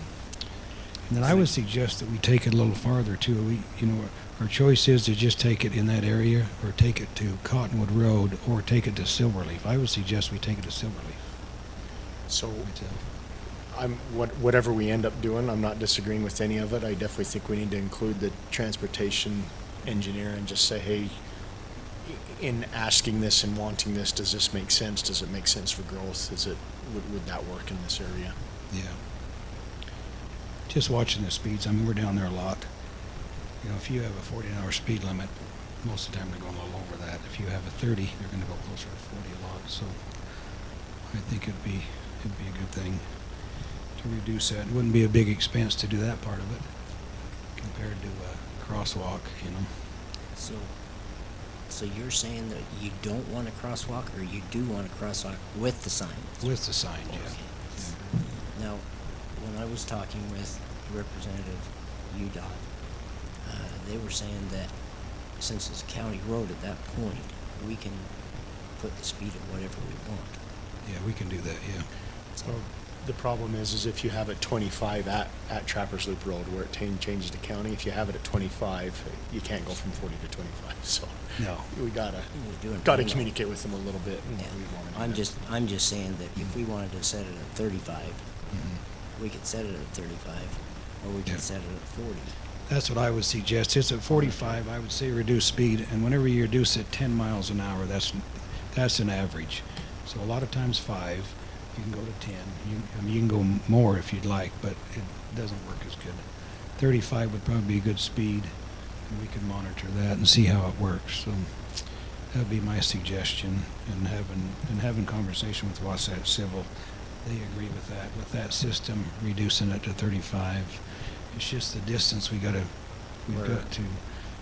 decide, but that's my suggestion in my job, is to reduce it at the line to 35 and reduce it to Silverleaf, and then it'd go back up to 45 again. Yeah, if he could just include it in his study, Mhm. I think for us to do that, recommend us to do that, I Yeah, think that'd be great. yeah, we could rewrite that, you bet. Or have him do that Is for us, yeah. my thoughts. That's a great idea. And just for the edification of the public, we are talking about outside of where the leaves just went, we have a lot of, middle schoolers that are crossing, the road, the old highway. And this is, the commission has requested a study to see how we can better protect that area. And it's only going to get busier, and they talked about that in this study, if you read it. I mean, what's coming up in the next 2 or 3 years. I mean, there's a light that's planned, you know, in the long-range plan to go in there, and this would change, this would come out. Let's say you put this system in, 5 years, you could take it out and put a light in there, right, if it warrants it. Trapper Loop is going to have one now. But the kids that come out of the middle school, they're not going to go down and hit that light. So I would say that would be probably the first light that would come in, and then eventually you'd have a light there. Could be 5, 10 years, who knows? But Well, and definitely include Kent Smith Park approach and entrance. I mean, there's been a lot of heartache there with people crossing the road there and trying to get it in and out there with the speeds being so high. So yeah, there's a lot of it close makes calls sense. there all the time there at Kent Smith. Yeah. So, as far as the progress of the I-84 interchange, do we have an idea? I mean, with that, if we bring that in, is that going to change all that we're doing now? I don't think it'll change this intersection. You know, I mean, I don't think it'll. Because it'll connect in right at Trapper's Loop. It's just a right? matter of when we get, you know, when the growth is big enough to warrant a light at Trappers and warrant a light here. Okay. Depends on how many restaurants and how, you know, gets built around Lee's. I know there's some plans on some drink places coming in eventually. Talks of that. Okay, thank you. So it sounds like action items from this discussion are, number one, to work on that change of speed limit. And I guess ask initially the engineer to write that into their proposal, right? And then we can work on the change of speed limit. And then secondary to that, do we want to start getting proposals for a crosswalk light system? What are your thoughts on that? That's what I'd suggest. I'd suggest I put it out to bid now on that system that we just talked about. That'd be my suggestion. I can change the speed limit at any time. That's not a big project. But we need to put it out for an RFP, which wouldn't be a problem. This would be an easy one to get out fairly quick. Get the bids back in and then decide to do it. But tonight, I think you really ought to decide if we really want to do it. And then all it comes down is to get a contractor in place, right, to do it. It's not going to be a huge project. We've got to basically double those handicap ramps so they line up. So we just add one next to it. So that brand new concrete's got to come out and remodel that, you know, so they line up. So it's not a huge project. I've got a price that the concrete's going to cost about $15,000, and you've got a price on here around $22,000 for the setup. We'd have to use a solar setup to do it. There's no power right there, so they cost a little more. So you're going to run close to, you know, $45,000 to do it if you wanted to guess today. We'll get bids in and see what happens, but I would suggest that we go ahead and I get that out to bid, and then if you decide you want to do it, all I'd have to do is bring the bids back or just email them to you and say, this is the contractor with the lowest bid. It's not a huge project, you know, compared to paving $500,000 over the road. So I guess the alternative, and it was listed in here, is to have a crossing guard there during certain hours of the day. That might end up being cheaper than $25,000 for the light system. For 1 year. It'd probably last 4 or 5 years of crossing guard for that much money, to be honest, because you're talking a couple hours a day, only during school days, 220 days a year. Yeah. It's not a ton of money, but I think we ought to at least calculate what that would be up and try to just compare that, you know, roughly. Yeah, you could, but is that what you're looking for, is just to get the school kids across or everybody? Well, I think that's a good question. That's a good question. I think you're looking for everybody myself to get across. Well, and if you have a crosswalk, if you reduce the speed limit, have a crosswalk, I guess what I'm getting at is, do you need the signage, the flashing signs that are very expensive, or can people cross that road okay when it's not tons and tons of kids crossing it, under other circumstances? And I don't know the answer to that. All I know is what I read in the study was, hey, you could have a crossing guard do that. Yeah. And I think it's at least worth Yeah. running That's the it. numbers. Yeah, that's the only reason I like the light system better is at 7 o'clock at night, you're helping somebody else get across the. Yeah, and that's Making it a safer. good point. Even during the day, it draws attention, and I hate to say it, but once people are used to driving 45, 50 miles an hour and texting, That's the other they'll thing. just If I change was their to put, habits. if I was to put the signs in tomorrow, then let's go down and observe it. And they're not going to slow down for a while until the sheriff slows them down, or they get used to something. Good point. Yeah. So I was just looking at the bullet point at the bottom of page 5 of the study. I guess it's the one just above the bottom. And that one suggests that if the speeds are reduced to 35, the lighted crosswalk might not be required. But that's what I'm implying in that language, but it may not be accurate. So we could have them look at that.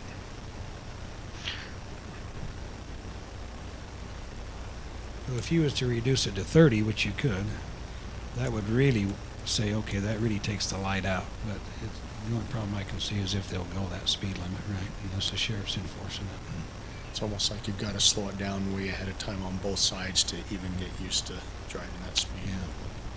And I've observed it a bunch, just like this study, and my guys have, and it slowed down. That day that everybody seen the video was crazy, and nothing like that's happened again. It's been slower. I mean, I've seen a few cross, but that was a crazy day. So I guess I'm wondering, and I don't understand traffic real well, but slowing traffic down, does that create more bottleneck there at that area where we already have higher traffic? It'll do that for sure. Yeah, it'll create a bottleneck on certain times of the day. Maybe on a ski day or 5 o'clock when everybody's heading home, or when in the morning. I don't think you'll see as much pedestrian traffic in the morning. But I'm just saying, the slower you reduce it, the more It'll backs box the up. cars up. Yeah, it'll tighten them up there. Yeah. It's very reasonable. Yeah. It makes sense, but there's a lot of things that I think make sense that don't. One of the things, if we're going to have a walkable type of community down there, I think this is one step towards that. Whether it comes about this year, next year, or 10 years from now, that is one of the things that if we want to have people walk to the different economic development items that we have coming in, I mean, you're going to have the bank there. You Yeah. don't want them speeding down the road where people are constantly going. And then if we have the businesses that come in there, and that's mentioned in this report too, is that we can have this as an area that people can walk without getting worried about getting killed. You notice right at the first, what they talk about is those signs, and we did put them up already. They're up right now that says no pedestrian crossing, and I've seen people cross. Well, I think we don't have crosswalks in Morgan County except one, I think. And so everybody just goes wherever they want. Yeah. So I don't know that one's going to work, period. So we need to have at least signage of some sort and maybe slow them down. Well, for purposes of our discussion tonight, I think what you're looking for is approval to get some, to put it out for bid and get some pricing on this, right? Yeah. If that's what you want, like I say, it's probably going to cost you between $40,000 and $50,000, I'm guessing, to do the whole project. So, And we think in the traffic impact, we have some of those dollars in that transportation impact. Yeah, we should actually have Yeah, we should have some. enough transportation impact fee to cover. and I think the other thing, if you want, if we vote this in tonight, I think I'll go ahead and change the speed limit to get them used to it. before we put the crosswalk in. I would just recommend that we run it by the traffic engineer just to make sure that whatever you change it to is kosher. Yeah, and I'll have him change the language in here too and send it back to you. Perfect. Brett, can you help me understand the alignment of the ADA ramps? Yeah, if you was to take a wheelchair off of that ramp, it lines you up kind of to the middle of the road and takes you to the other ramp. You'd have to make, if you was going south across there, you'd have to come out on an angle, and then you would have to make a left to get back up the ramp. They want them more lined up, because if you don't line them up, especially kids aren't going to use it anyway. Well, the ramps were really designed to just have traffic parallel to the road, correct? Right. Like that's the direction they're facing. Yeah, so you can use them, but it's really, it's more, it's a cheaper way to make them because you're not using them for this kind of situation. Now we're changing it to use it in a different situation. So that's the reason. And if you look on the streets, you'll see them like that a lot. But if you got one with a light, you'll see them straight. So that's the reason to remodel it. Okay, thank you. And I don't know if you noticed, but Brett's team poured the foundation for our bears yesterday. So we should have our bears in the next couple weeks after it cures. Cures about 2 weeks, and then we can Yeah. have them in pretty quick. Thank you so much for doing that. Even if it's cold. I'm sure you'll be glad to Even get if it's those out of cold. your shop. So, thank you. Awesome. So with that, we'll look for a motion on item number 1. Regarding the adjustment of the traffic study and approval to proceed with an RFP for traffic improvements. I'll make that motion. I'll second it. We have a motion and a second. All those in favor? Aye. Aye. Opposed? Okay, motion passes. Thank you. And get ready for winter, Commissioner. It's going to get cold. Hold them here. Yeah. When's that boiler part coming, Brett? As soon as work's over. All right, we'll move to action item F2. This is a discussion regarding Resolution CR 24-82, which will set a new waste management fee schedule and approve the purchase of recycling cans. We do have representatives from Wasatch Integrated Waste. Colette and Preston are here if you want to raise your hand. They're in the back there. So if there's any questions about how the program will work in conjunction with Wasatch Integrated, they can help us with that. Colette, one of the things that has come up in our previous discussion was specific to the community outreach and I guess we'll call it training program, helping people understand what needs to go in their recycling can versus not. Could you just give us maybe the 2-minute update on that and kind of how Wasatch Integrated is going to Yeah, play a role sure. there?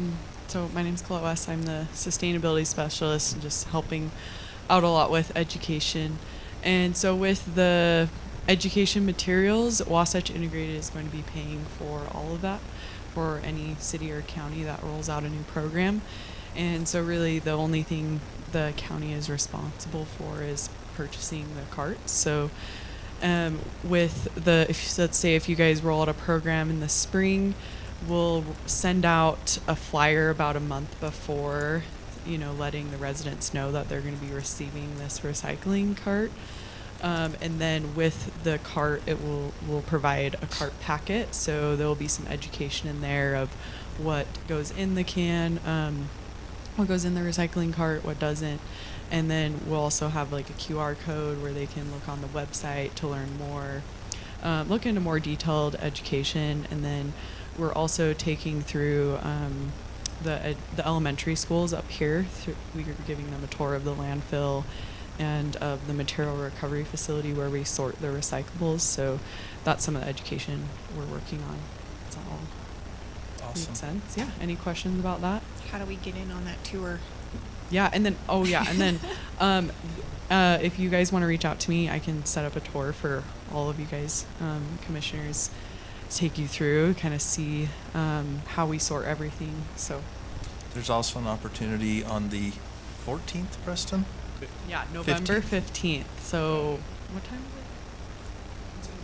Yeah, noon till 4. They'll be holding an open house. It's the 40th anniversary of Wasatch Integrated, so they're going to hold an open house, and there'll be tours available there, and taco truck, right?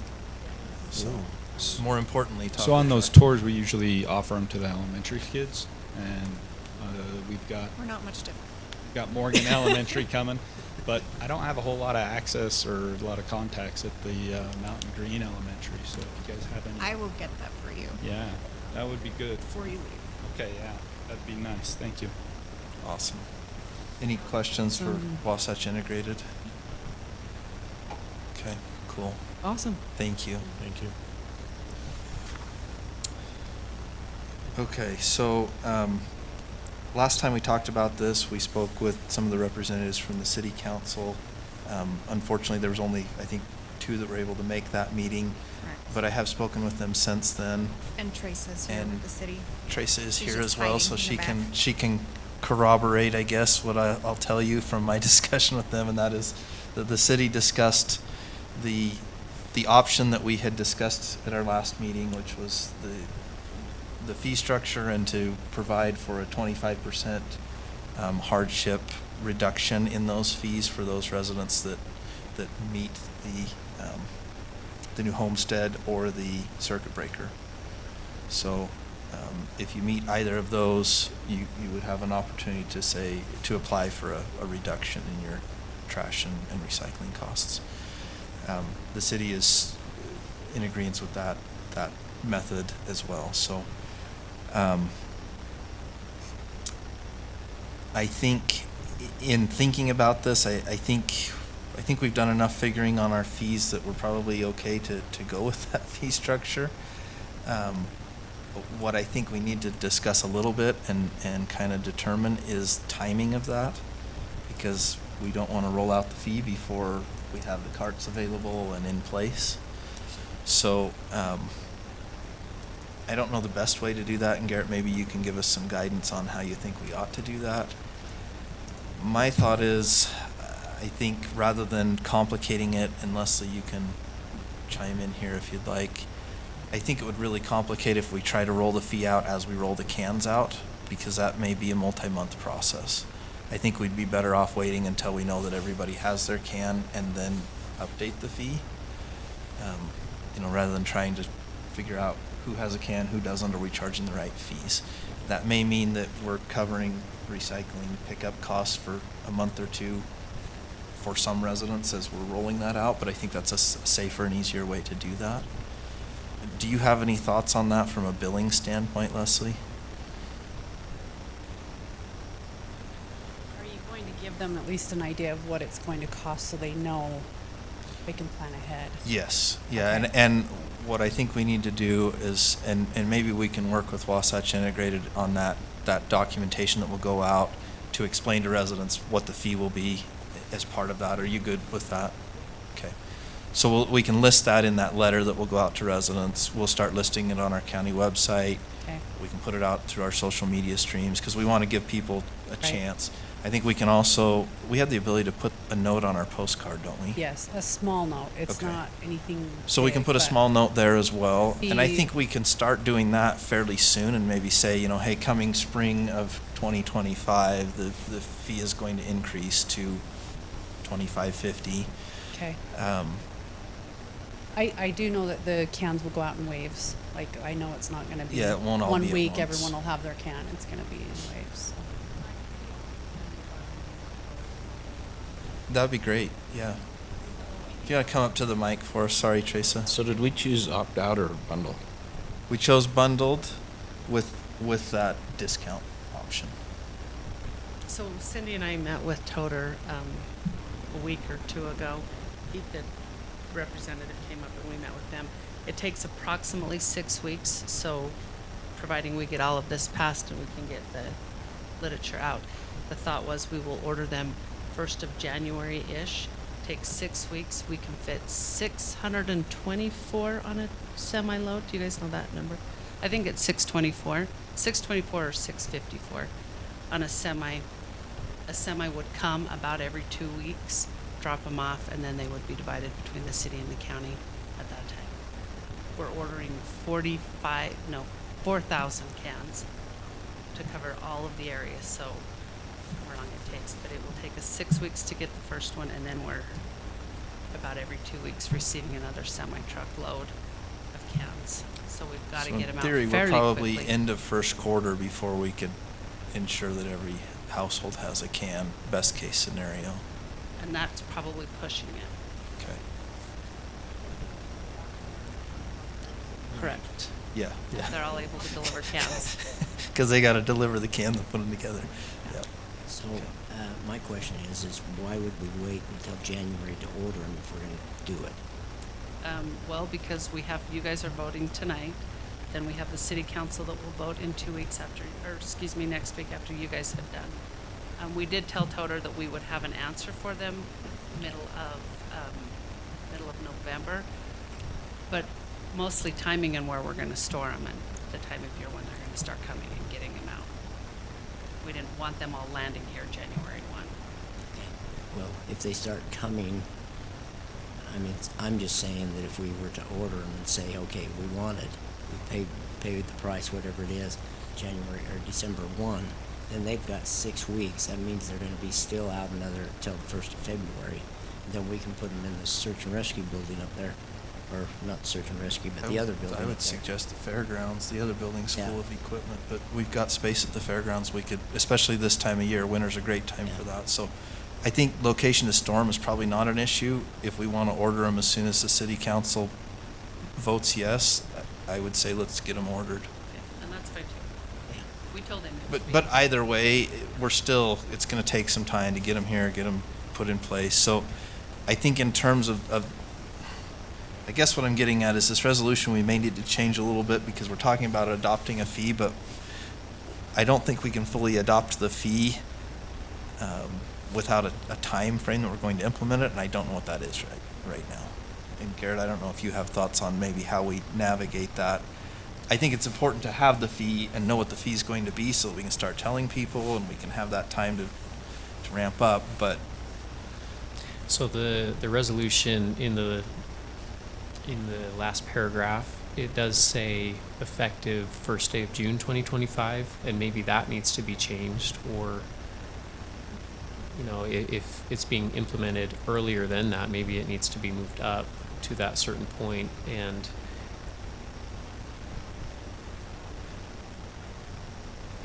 maybe it's just saying during the year 2025 with 30-day notice or something more, but this is just getting out the transparency that this will change. This is the estimated fee, and it will be effective not with less than 30 days notice or something. That's how I'm thinking, because otherwise, if it goes out earlier than June 1st, then how much is being paid for until it kicks in on that date? yeah, good call.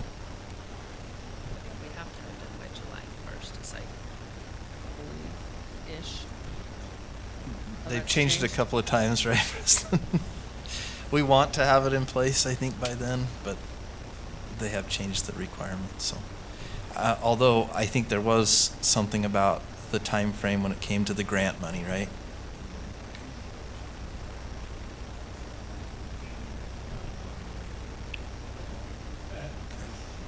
So, which we'll have, because we'll enact this tonight and city in a week, and then we can give the confirmation so that we can get that grant money to help pay for the cost of these cans. And just because I'll need that date later and you won't pick it up in the sound, it was November 30 is when we need the The commitment for the commitment. grant. And we only have one commission meeting in November. Well, we Yeah, won't need that's it if fine, we because approve it. we're going to make the commitment tonight. Okay. But maybe we rephrase the resolution to say that we're committing to doing this at some point in 2025. We anticipate it will go into effect No on or later than about, June. or no later than. I'm And- sending you the Word document to modify as you so choose. Yeah. Well, if I understood the delivery time frame, you've basically got 12 weeks of delivery actually more than that, 16 you're weeks of probably right. delivery. So I That's think 4 by the months time you alone. get them, we'll be in June 1 is about the right time for it to be effective. I don't mind changing it to say something more specific or not later than, but I think we're going to be about June 1 by the time we get you said 4,000 cans? Yep. Yeah. And 400 a truckload and 2 weeks every truckload. So that's a decent amount of time just to get them. Okay. Well, I suppose the other thing is we can leave it as is, and if the time approaches June 1st and we say, hey, we're not ready to roll the fee out, then we update the ordinance to push it a month or two or whatever we need to do, right? It's a possibility. Okay. Perfect.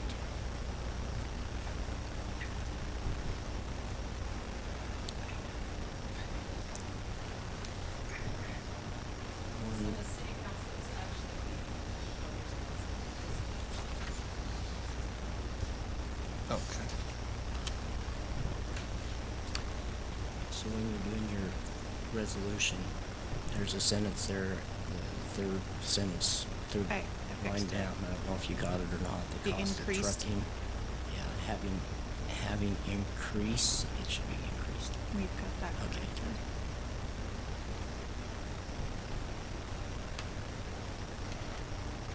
To Robert's point, though, if it's an amendment or a resolution modifying this resolution, I think we could do that as well. So Good call. we could just leave it as is, other than the change Commissioner Fackler mentioned. Okay. I move that we approve the resolution CR 24-82 with the modifications that's been discussed tonight. Second. A motion and a second to approve resolution CR 24-82. All those in favor? Aye. Aye. Aye. Any opposed? Okay, motion passes. Thank you very much. Can you identify what fund you want me to pay for those out of? So the cans will come from the garbage fund balance.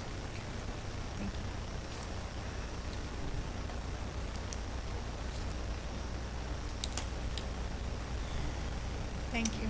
I don't have a number for you. And just to make sure it was Fine. clear, we're going to purchase all of those cans. Morgan City's going to pay us back for their portion of the cans. And then we'll also get some grant funding that'll help pay us back for another portion, so.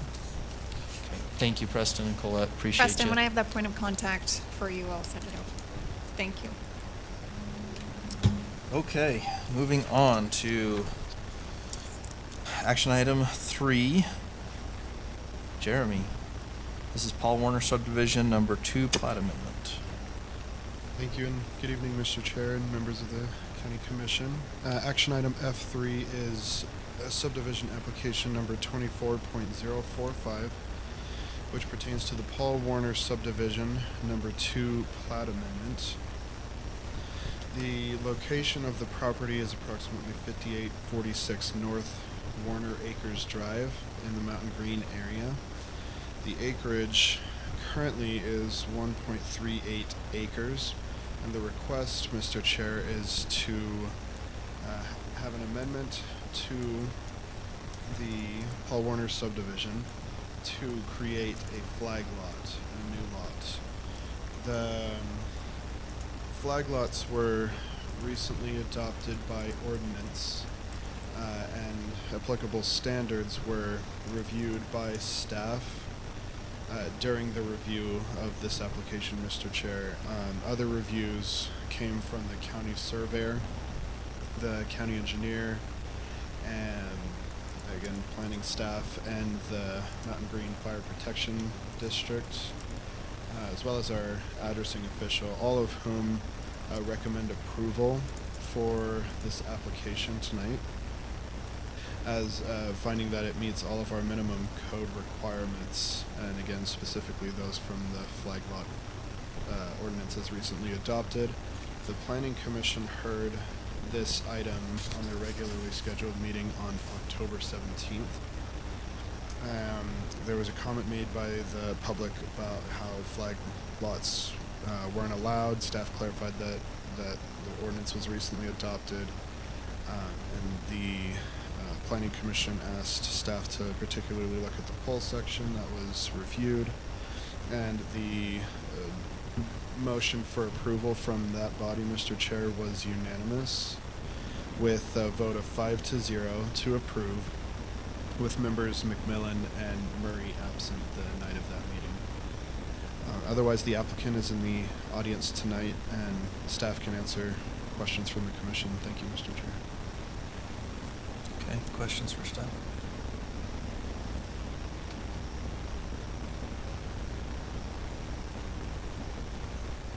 Okay, seeing none, is the applicant here? Yes. Are there any questions for the applicant, commissioners? Okay, don't see any, so you're off the hook, I guess. All right. I do have one question, sorry. Robert. I've noted that in driving by the subdivision, there's a water tank in the road, and then it looked to me like the hydrants were bagged, and I didn't know what the reason was for that, and I just wondered if either staff or the applicant has an explanation for that. Staff is aware that there's a water tank that was placed there without our approval. They have no right-of-way or excavation permit. We are in the process of working with Brett Heiner to track down who owns the water tank and have them remove it or apply for the right-of-way excavation permit. We don't know why it's there, but we're trying to find out. It's not related to this plat amendment. It's on the other Okay. side, correct?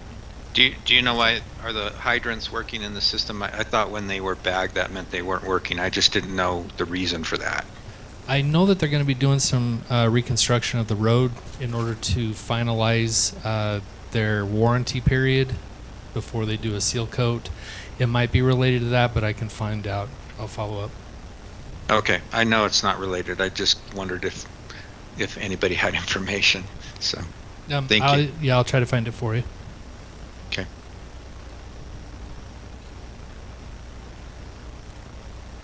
Okay.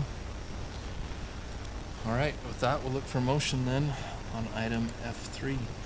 Make a motion, we approve Paul Warner subdivision number 2 plat amendment, application number 24.045, approximately located at 5846 North Warner Acres Drive near Mountain Green, based on the findings lifted in the staff report dated October 29th, 2024. Second. A motion and a second to approve. All those in favor? Aye. Aye. Aye. Any opposed? Okay, motion passes. Thank you. All right, action item F4. This is the discussion decision of our 2025 tentative budget. We'll be back to you in a minute there, Jeremy. I got a lot of grief for putting her forth. I thought I was number one in her book, but apparently not. You are honorable. Well, that's good. I'm here seeking approval of the 2025 tentative budget. Just wanted to let you know I did make a change on the Public Works fleet account. We found out that we cannot pay the lease off early, and so we had to put another $17,000 back in there because we won't be able to pay it off this year. Yeah. There's a clause that doesn't allow for early payment. Correct. Well, we won't be leasing with them again. Yeah, let's not do Yeah. that again. Okay. So there was a change on page 5 when I had to change the non-departmental amount, and then the fleet account for Public Works is now $160,500. Other than that, all funds are balanced with the exception of those two funds that went over budget last year, and I think we're good. So one thing that I don't think we addressed is, I don't know that we ever talked about pay adjustments for the elected officials. We did the 2% COLA, but we didn't talk about anything outside of that, did we? Well, I'd like to see some breakdown. I don't want to just pass this thing on. We didn't see any wage We haven't seen adjustments for any anybody. breakdown on our budget. I mean, I can see the ads and stuff, and I know what they're for, more or less. Yeah, you're right. We didn't see. I'm not- We didn't see the. Like per- HR getting increase in $6,000. I don't know what that's for. I don't remember what that's for. There was a couple of other items that I'd like to see. I'd like to see the breakdown period of what we're doing on some of these things. And which ones? Well, wish I was better at highlighting stuff on my computer here, but I can probably tell you real quick. Well, I know, Leslie, there was a few things we asked for. Oh, I know I asked for something a couple weeks ago and haven't seen anything. Is this final, so there wouldn't be any adjustments after No. this? Oh, we can This is adjust draft. it. Tentative. This is Tentative? So Oh, we will be okay. approving the final budget on December 3rd at 6 p.m. So Great. we just have to have a tentative budget set by November 1st. But my understanding is we can still adjust it. Yes. However, It just has to from your balance point at of the view, end of the day. this is like pretty well done. Yes. Okay, so that's why I want to see the breakdowns, just so I can. So I can relay. Probably gonna study relay it a little better. Relay that to Casey if. Oh, you do? Okay.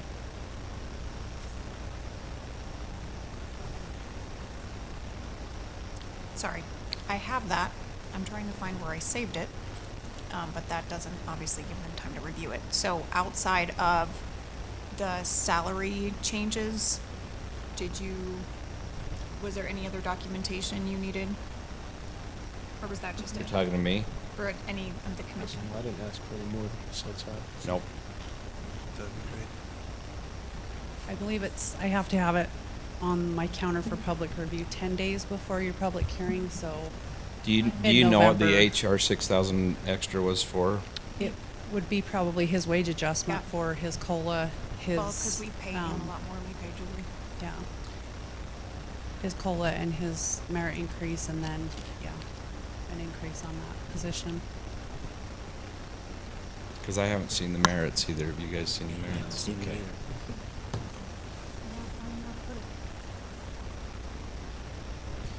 That being said, again, this is tentative, and we can still make plenty Yeah. of adjustments. I mean, we could make We've got a adjustments to it couple even weeks. after we finalize it. We just do a Correct. budget We do it amendment. quarterly.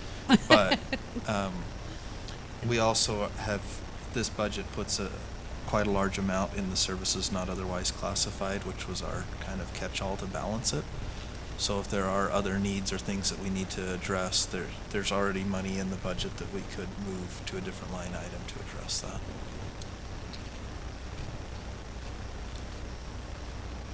So I would suggest, and I don't know if we want to have one more budget work session, between now and December 3rd to address those items. Maybe that's a good idea to do. Yeah, if I can get that, and then we can study it, and maybe just take a half hour and just. Ask the questions. Do we have a Yep. work session scheduled for our end of November meeting? I think we were doing planning, if I remember right, but. Or was that our?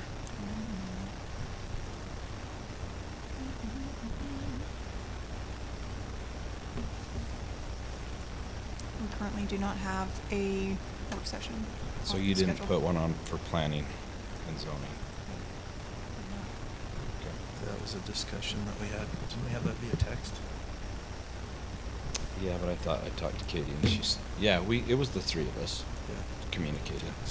Your meeting in November is the 19th? Yes. Is that right? That would still give me time to, if there are any changes, Do we to wanna have do it that? prepared for the public review.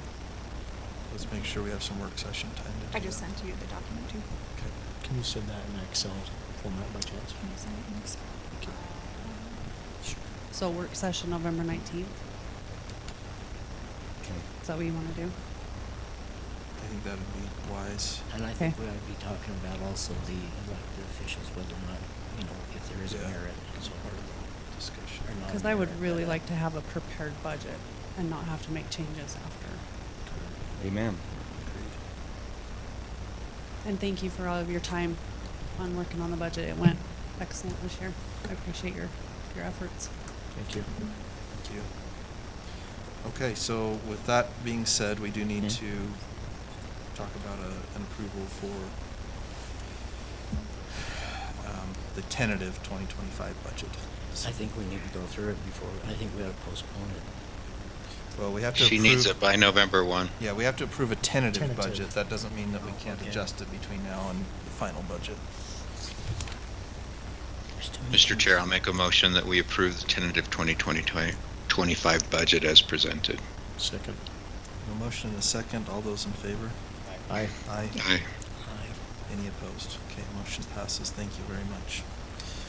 All right, we'll move to action item F5, which is a public hearing item. This is a text amendment within our land use code. Jeremy, you going to present this one? All right. Mr. Chair, action item F5 is the Highway Commercial District Code text amendment.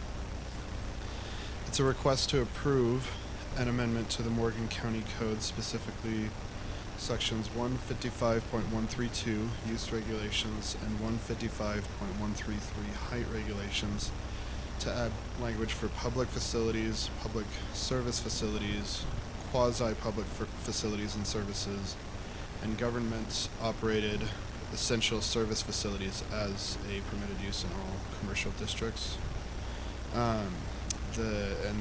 Highway commercial districts, I suppose. So the staff conducted a review of this code as it pertains to Title 15, land usage title, and Chapter 155, land use. Found that with an application as submitted by the Wasatch Peaks Ranch, that application number being 24.042, found inconsistencies in our code that considered that the Wasatch Peaks Ranch property has purchased property in the Peterson area with the highway commercial designation, and have found that according to the current use table, such a use would not be allowed. I believe they're suggesting their fire station there.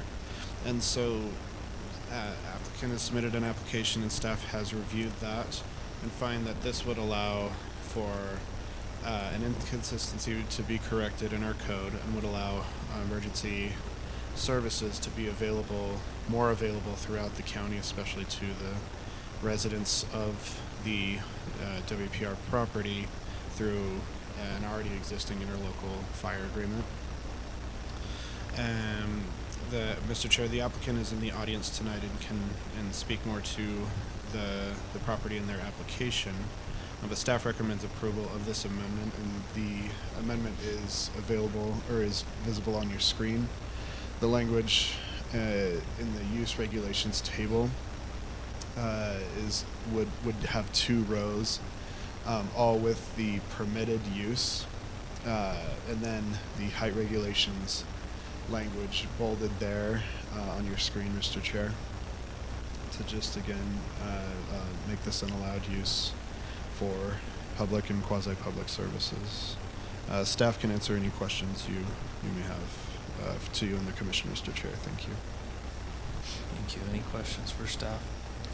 So the height regulations, how high is that?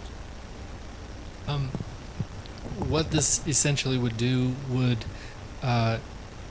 create an exemption for government and quasi-public facilities that would allow them to go above the 35 feet if necessary.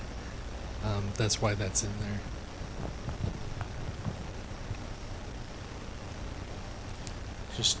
Just a quick definition. I noticed as I was reading through the planning commission asked, but just the difference between public and quasi-public, or just maybe just a quick definitions of.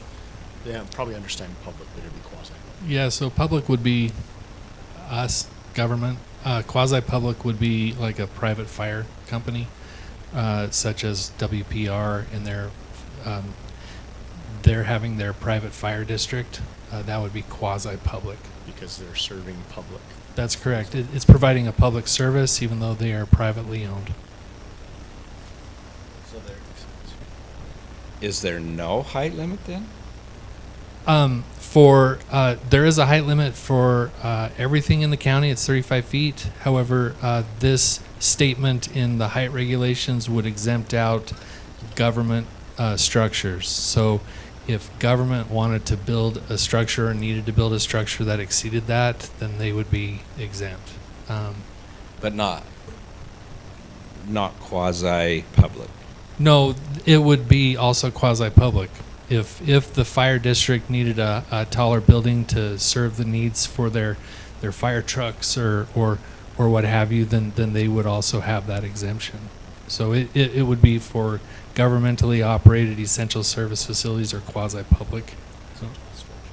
Yeah, I don't know. Where's this piece of land?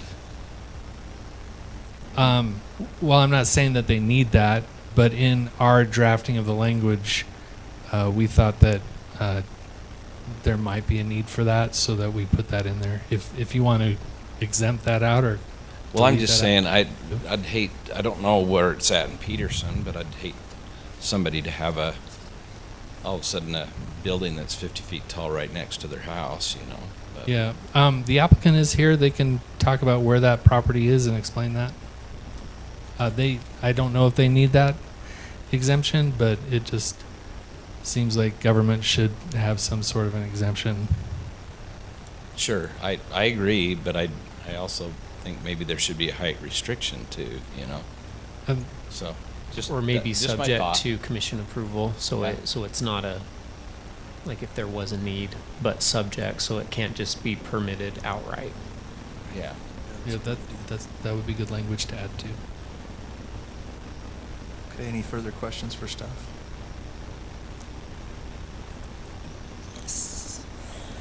Go for it. I have a question within this is why are we making a regulation that is against, we have a code, a regulation, but why does government get to do things differently than a regular person in the county? That's a question for the county attorney. There is Supreme Court opinion that has been made that government doesn't necessarily have to follow the rules, the zoning ordinance, things like that. However, most zoning ordinances define where government entities can go, and in our code, it's been exempted out of all commercial, which may be the best place for government services and entities to locate, which seemed like an oversight to me. The other sections of our code in the residential sections include a statement similar to this, and so staff is recommending approval that we add in a statement that government facilities and quasi-public facilities can locate in the commercial zones. The question that you're asking isn't really related to this. It's kind of a offshoot. It has nothing to do with that. I'm just saying, why are we, as a government, different than the regular public? So I think the quick answer would be because the Supreme Court says we are, but I think the recommendation would be to live within the rules that everyone plays by unless there's a public health, safety, or welfare concern. So that's my general recommendation, but I think the quick answer would be because case law says it's so. Okay. It doesn't mean that Just it's a good checking. idea to not follow our own code. An example I can think of is just a rural area and they have a school, right? And the school needs to have so much height and room, and rural area doesn't allow typical buildings like that. Okay. That's just one example. I'm fine with it. I just Well, and I think was that's exactly curious. why Josh suggested this addition to the height regulation, is to have it written into the code so somebody doesn't come along and say, well, why is yours not different? fair. Well, Yeah. because I it says right here in the code we can, right? And Rather I than guess in the saying- right spot, I'm fine with it. it's I just good. was Yeah. curious why. But I like I your do think idea. adding the commission approval, because if it is a quasi-governmental, then it doesn't necessarily come through this body, and they're not accountable to the people in the county, but this body is, and so I think that that limitation would assuage the concerns of just being permitted to do anything without some sort of approval by an elected body. Okay, any questions for the applicant?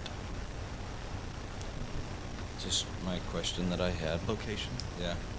If you could. It's the old car wash property, correct?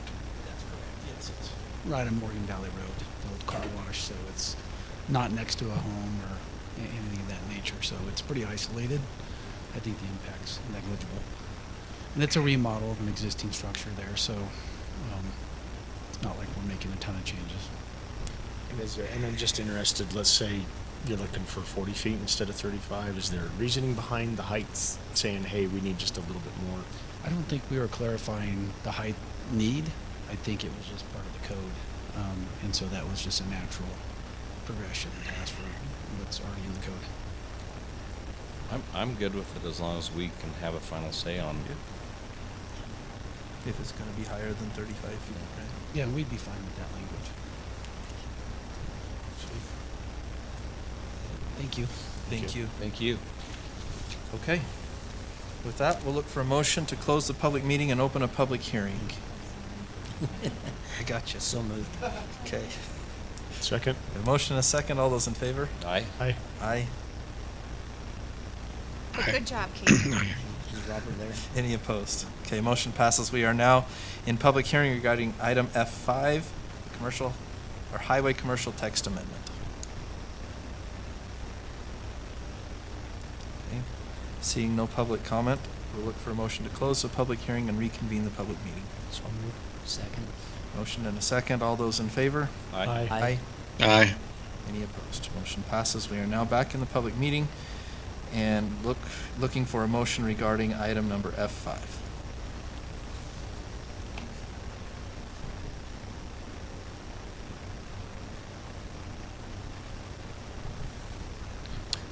Mr. Chair, I'll make a motion that we approve amendments to Morgan County Code Section 155.132, use regulations, and 155.133, height regulations to include language for public facilities, public service facilities, quasi-public facilities and services, and government-operated essential service facilities as permitted uses in the highway commercial district, thereby adopting the applicant's suggested amendment as reviewed by staff based on the text listed in Exhibit A of the staff report dated October 15th, 2024. And how are we adding? With the following With the- conditions. With the addition of the language that and governmentally operated essential service facilities, the maximum height. With changes How do- as discussed. Okay. How about that? I'll second that. So Second still what I stands. was going to add would just be subject to approval by the county commission in an open meeting. Perfect. Correct. All those in favor of the motion? Aye. Aye. Aye. Any opposed? Okay, motion passes. Thank you. You All right. you item- tired, Robert? Yes. Item F6.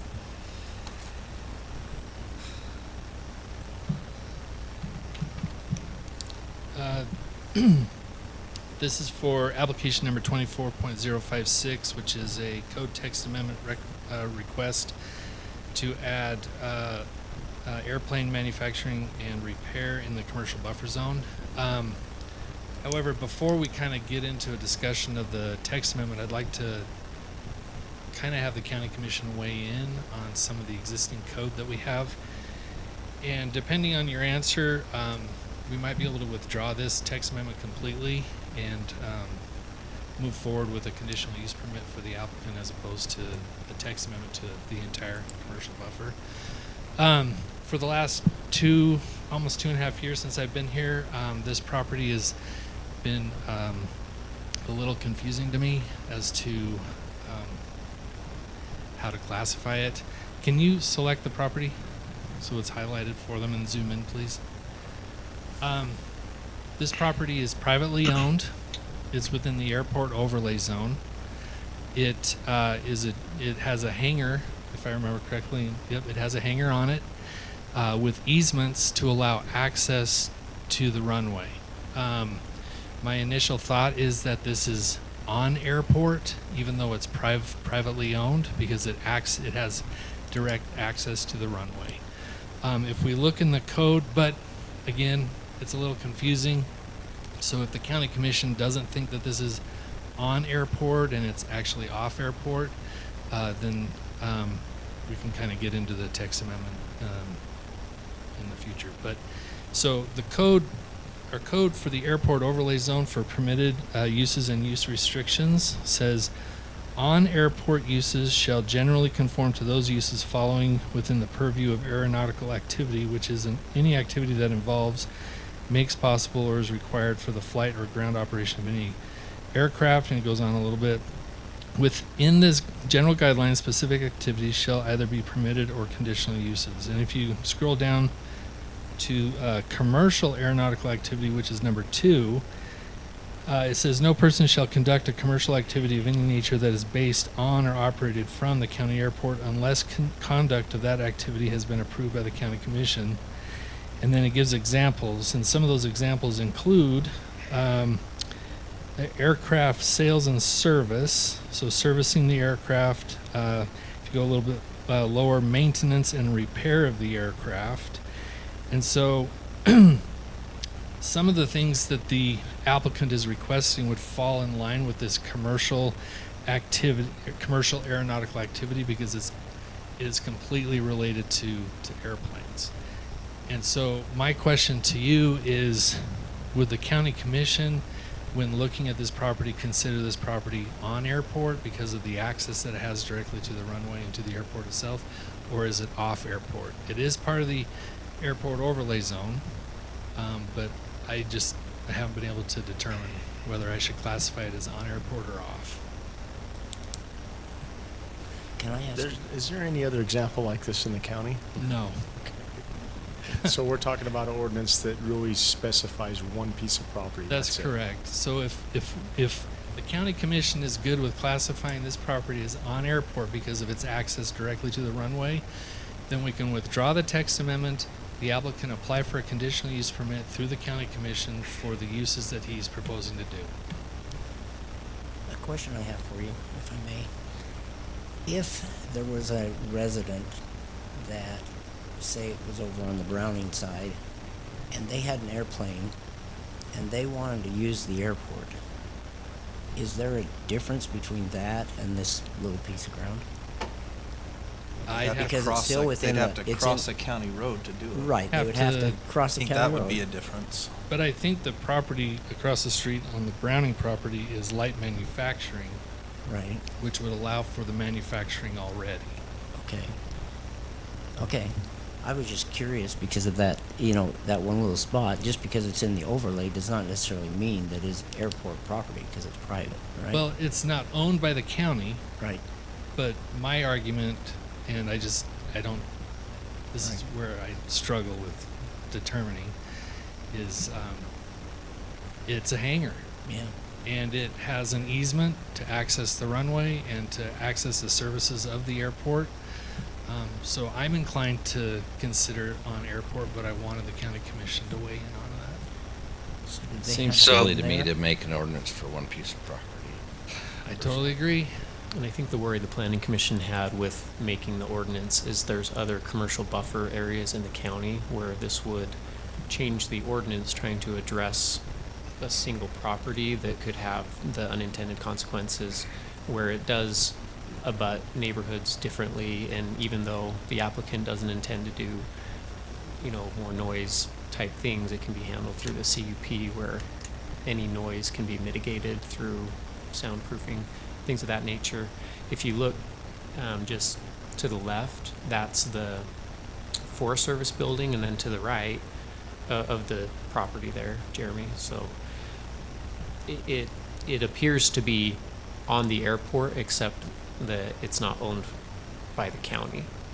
I think would be the argument. The road, it's on that side of the road. It's between the Forest Service building and all the other hangars that lease from the county. The only distinction is they're not leasing from the county because they own that parcel. So. And I think the other clarifying point that's relevant is that if they in fact have an easement to access the airport from that property, then that's also a distinguishing factor that makes it different than every other property that's just adjacent to the airport. Yeah, I agree. Okay, so it's a reasonable interpretation based on what I'm hearing that it is on airport. So my recommendation is that we withdraw the application. I will refund the applicant the money for the application, and and allow him to submit a conditional use permit, which we will then bring back.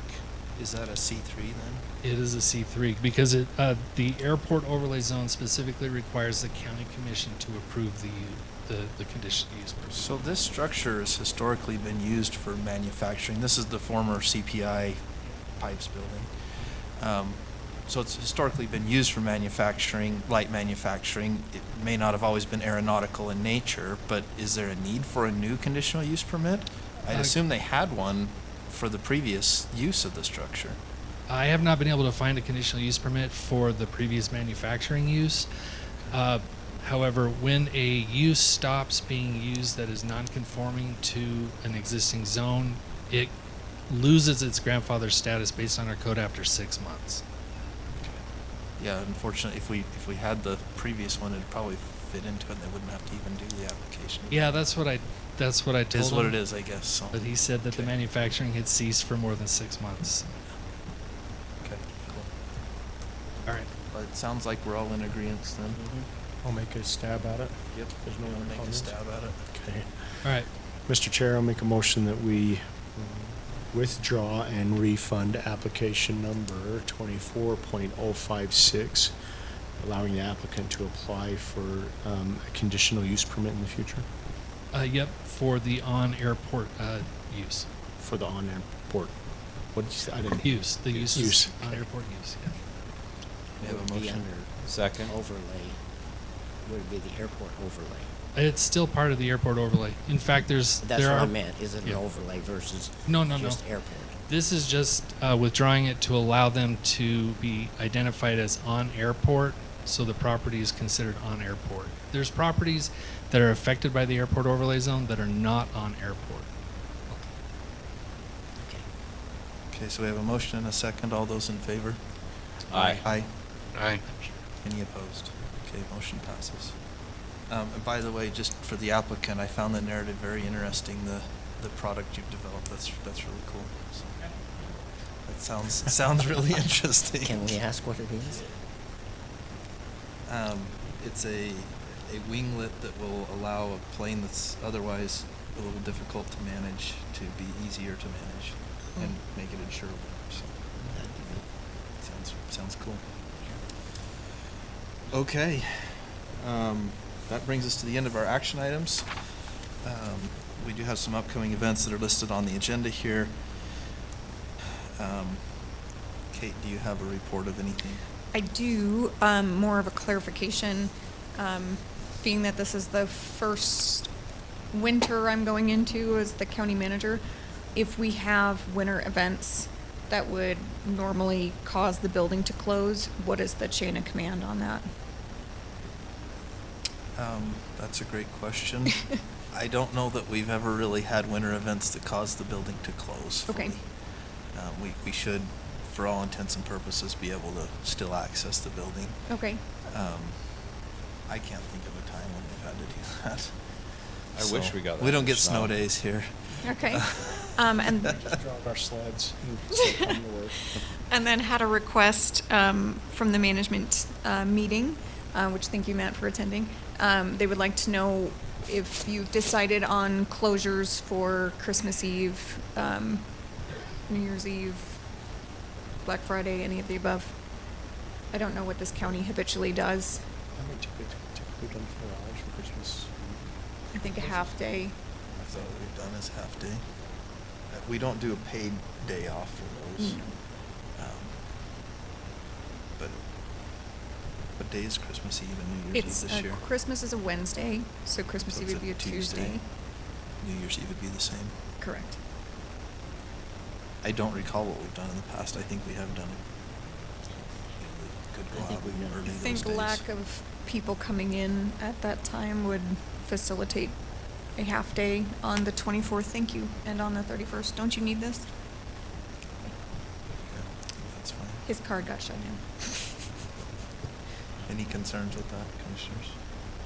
I'm concerned that our IT guy got hacked. And to be clear though, if we're shutting down early, like that's, you either need to take vacation time to make up your hours or take unpaid hours. Because we're not doing a paid day, paid half day.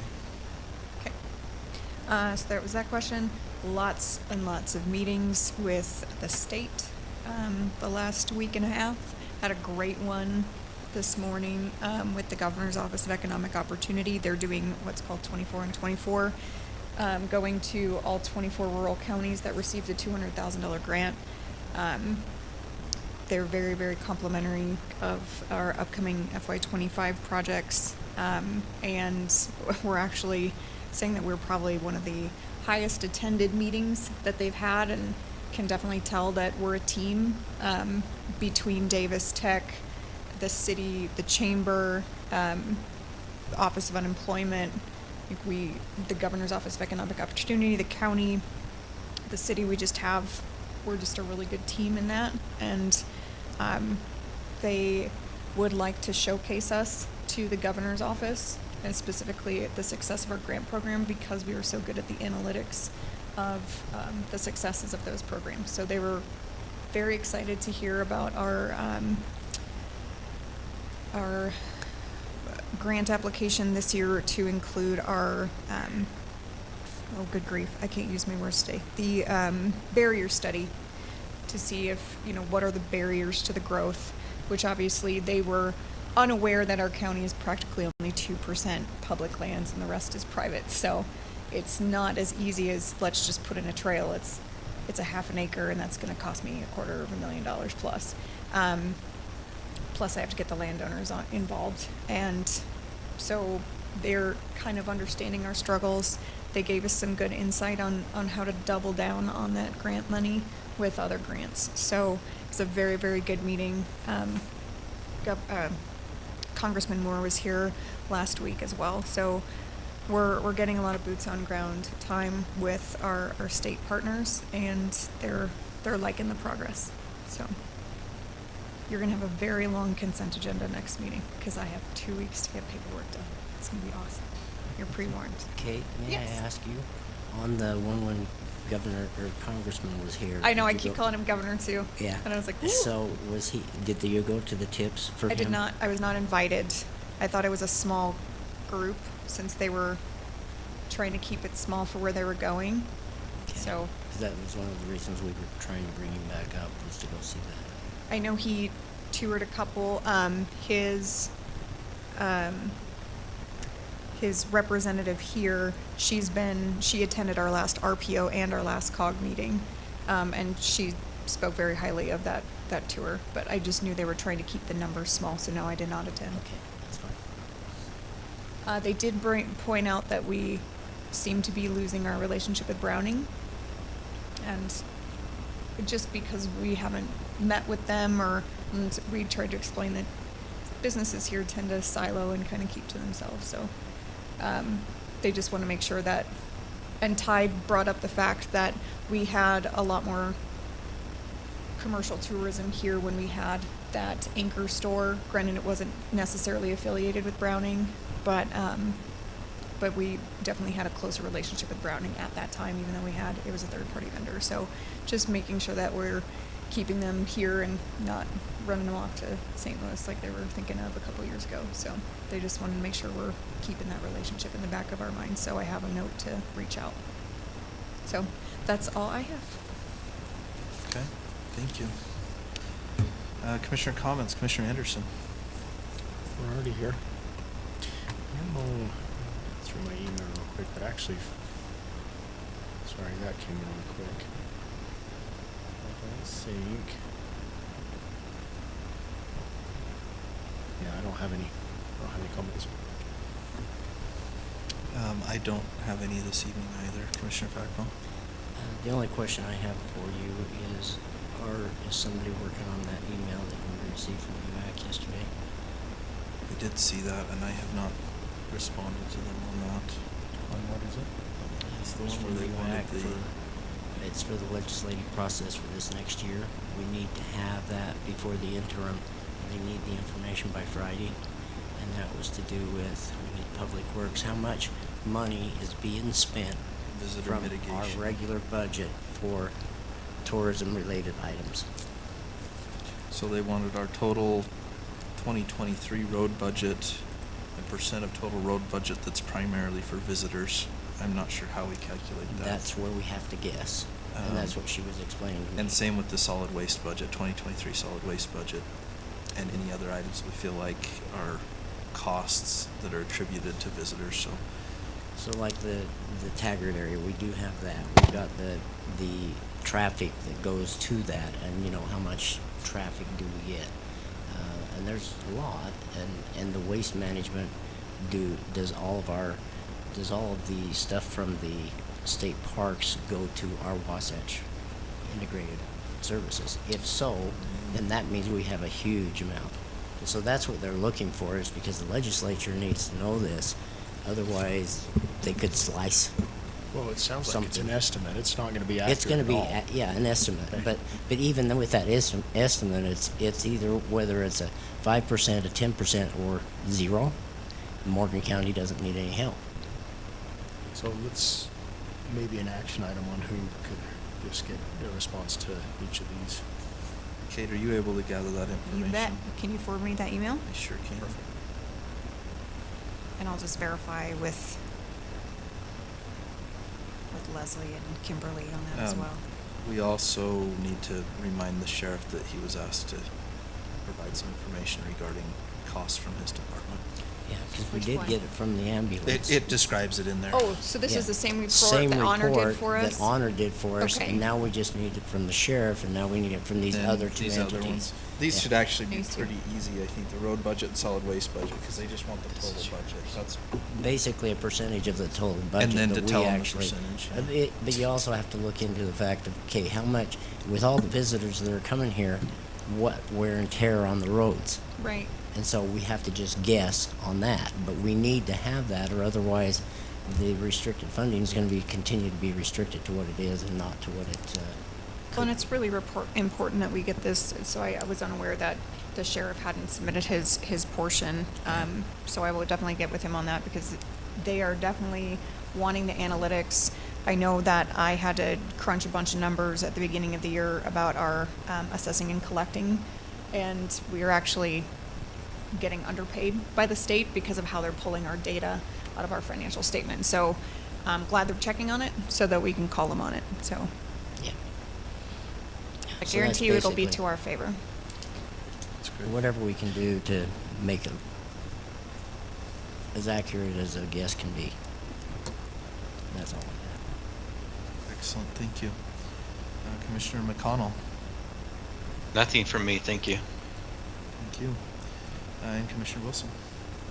So I'm gonna be the long-winded one tonight, huh? I won't be too bad. So I had a call, a concern on one of the planning commission members, that they hadn't attended and hadn't done their training. I called that individual, just wanted to let you know what I wanted to know, whether he didn't have interest or there was any other reason. He had a family emergency one week. He was out of town the other. I just explained to him it's important that, you know, if we can be on Zoom, whatever we have to do to try and be available. As far as the training goes, he had understood from Jeremy, you. Okay. I had told him that the training was, if he couldn't make these trainings, it was fine. He had just been appointed. The concern is our code says that if a planning commissioner misses three meetings without giving notice, it becomes it's a worry, and so that's why I brought it to the attention of Commissioner Wilson. A text telling us you can't make it would let us know that, okay, we can't, you're not going to be there, but at least we know. So it kind of helps us calculate if we're going to have a quorum or not. That's why I brought it up. Anyway, I think I don't think we'll have any problems in the future. As far as the swather situation, I talked to the owner of the swather. It was a swather, and what happens is if the hay's wet, it clogs the swather, and then it burns it won't push it through, so it sits and spins and burns. That's what happened. So it sounds legitimate to me. I don't know as we've still rectified the problem. From what I've been told by the owner of the property, we still water that ground, so we really do need to get that fixed. So I guess I got a question, and it's the Milton Park. right? Yes. So that property's been, I've seen hay on that since I was a kid. So did we install a new system recently that has created this issue? So it's got a sprinkler system with heads that shoot 60 feet. So we installed a new system recently. I don't know how recent. Okay. According so is it to shooting the 60 feet onto their property? 30 feet. Why is it being done? I'll go. Well, it's dark. I'll go Well, fix it tomorrow. they're really Like, hard. I have them in my field, and they're really hard to adjust. Oh, They really are. they're not the typical tool No. on the top. Okay. So have we notified Brett of this? Oh yeah. The homeowner has, yes. So, I won't say. Okay. So would you like me to pay that invoice? Well, the invoice didn't even list a swather, it listed something else. No, it listed a swather, and we thought it you was a said baler. Okay, so the invoice did list the correct. Yeah, that's why I wanted to get some clarification. How often does it water? Yeah, that's another thing. We need to correct that. I don't know how often they water the park. I think we ought to go and take care of the problem first. I mean, as far as taking care of the watering, if we have to remove or put in a different kind of watering valves or risers or sprinklers or whatever there, because there are some that we can get. And Well, yeah, we could get one that did a 30-foot circle instead of a 60-foot circle. And they do make different they make different nozzles that you screw out the top and you stick the different color in, and it cuts So it down. I guess the thought I have is if I were to be in his shoes and call the thankful for the county water. and say there's an issue multiple times, and then try and judge when it's not wet and swath it at the wrong time when it's still wet, I would see a reasonable justification to help with that cost. If he hadn't, or he or she hadn't contacted the county, and all of a sudden comes to us and says, hey, you guys are watering this and it jammed my swather, and well, we didn't know, you didn't communicate. So I guess from a timing perspective, do you know, Commissioner Wilson, if this had been brought up multiple times? Multiple times. Before it happened. Before it happened. So that makes sense for me for a justification of some sort. And I think it I'm should come out of that shocked budget. 30 feet of wet alfalfa would do that kind of damage to a swather. I mean, any equipment I've ever run, that would not do that kind of damage. I'm shocked by that, to be honest. Have we but- heard both sides? Like, I don't know how much interaction has been with Brett, but maybe before making a final decision, it might be good to just say, hey, Brett, tell us what's going on here. How long has it been going on? When was it changed? I think gathering more information could kind of help clarify, well, what was the timeline? What was the amount of damage? Maybe it's just an old swather, and I don't know. Like there I'm could sure be it's an old other- swather. Depending on the date, I water my grass and the water's off of it in September. The water's off of it within an hour. Yeah.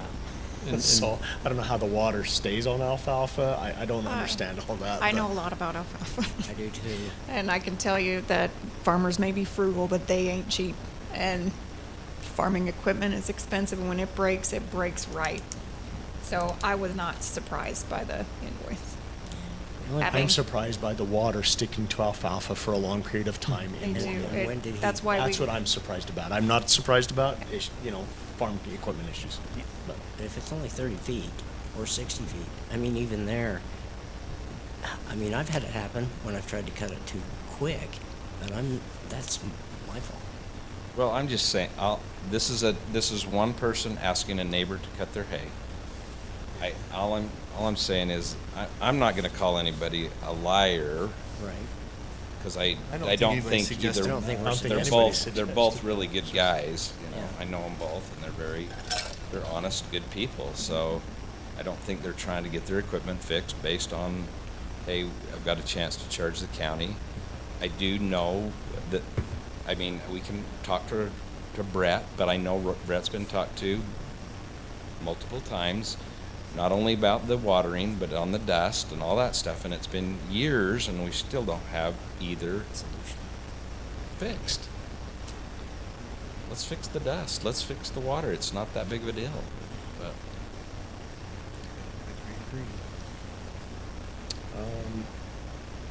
I agree with you, Garrett. I don't know if we have I don't know if it'd be a work session or just I don't know what we do, a meeting with Brett on this, and maybe with Commissioner Newton, I'd be over Public Works, we have a meeting with him tomorrow on it. and talk to him. I'd love to go down and look at it and see where it was and what, you know, I'm sure he would be happy to show you. at least look at it and say, okay, what do we need to do? I want to see what the cycles are. Does it water every night? I'm guessing it doesn't, but let's look at it. I don't know. Gotta change that. I don't know. It's on a timer. Oh, I'm sure, yeah. But what an unfortunate circumstance to hit it right at the right time where this alfalfa is holding all this water. That's unfortunate. Yeah. I don't know. And I don't know how long it waters. If it watered too long, it could be a mucky mess. I don't know. Anyway, they put out a lot of water. Those 50, 60-foot sprinklers put out a lot of water. They have to shoot it to 60 feet. Must be big water lines too. So, anyway, that was probably it. Have I done two things or once? Two. I've done two. The last thing is that it's, and I'm sure everybody will want this, Youth Futures is having their Sleep Out Utah event this weekend. You can go sleep out. What does that mean? And What you is that? reenact what these kids go through, the youth that are homeless. Oh, You can sleep on a cardboard box for the night. it'd be a nice, good weekend to do that, won't it? Mm-hmm. The biggest thing is they really need wood to burn in the barrels. If anybody in our county has wood that they don't mind donating, It's not dry now. It rained all day. I've got a bunch of cut wood that I keep dry, but Just not use a swather to come in. But I'll use some. I'll donate some. But I'd just throwing that out there. If anybody has, they can contact me 801-725-4457. I'll get them in touch with Melissa. Okay. We need that for this event this weekend. For this event this So weekend. can I make a public suggestion real quick? Yeah. As I'm driving down I-84, there's a fire there in the Uinta area a few years back that actually burnt to the ground 2 homes. And there's a lot of down trees and burnt trees that are dead. I think communication with UDOT and hopefully, I really think there's so much firewood in that area. And right now, if it stays, it's just fuel. Yeah. So that might be a suggestion to have Melissa call UDOT and say, hey, we're in the need of wood and there's a lot there. Can we take a sum? Okay. And does she have her invoice for me for the wrap? For the That's not opioid dollars? Melissa. Okay. That's someone else. But Okay. We've reached out. Maybe they'd wanted to donate that. I don't know. But Be nice to have it for the only have one. Oh, the vendor hasn't invoiced us yet? Oh, and we've reminded them, and she's copied me on all her reminders, so I don't know why they won't. I'll remind them again. Yeah, let's tell them they need to Tell get 'em it we before gotta the have end of it. the year. So, All right, anything else? no, that's it. All right. We have a request to go into a closed session discussing pending or imminent litigation and character and professional competency. Can we just do a quick restroom break? Yes, that's totally. Weren't we gonna like tell each other about these things before we do them? Well, we had a meeting once where we said, let's do each other the courtesy of letting each other know that we're gonna go into a closed session and what it's about. Oh, okay. I guess we got that. Okay. Okay, 5 minutes? Are we going to make a motion of that and then take a break, or make the motion after the break?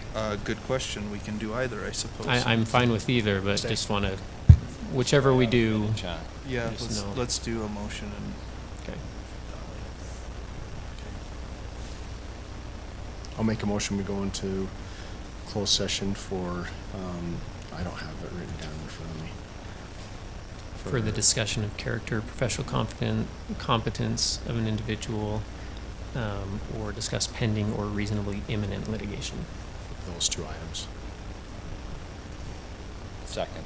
We have a motion, and a second. All those in favor? Aye. Aye.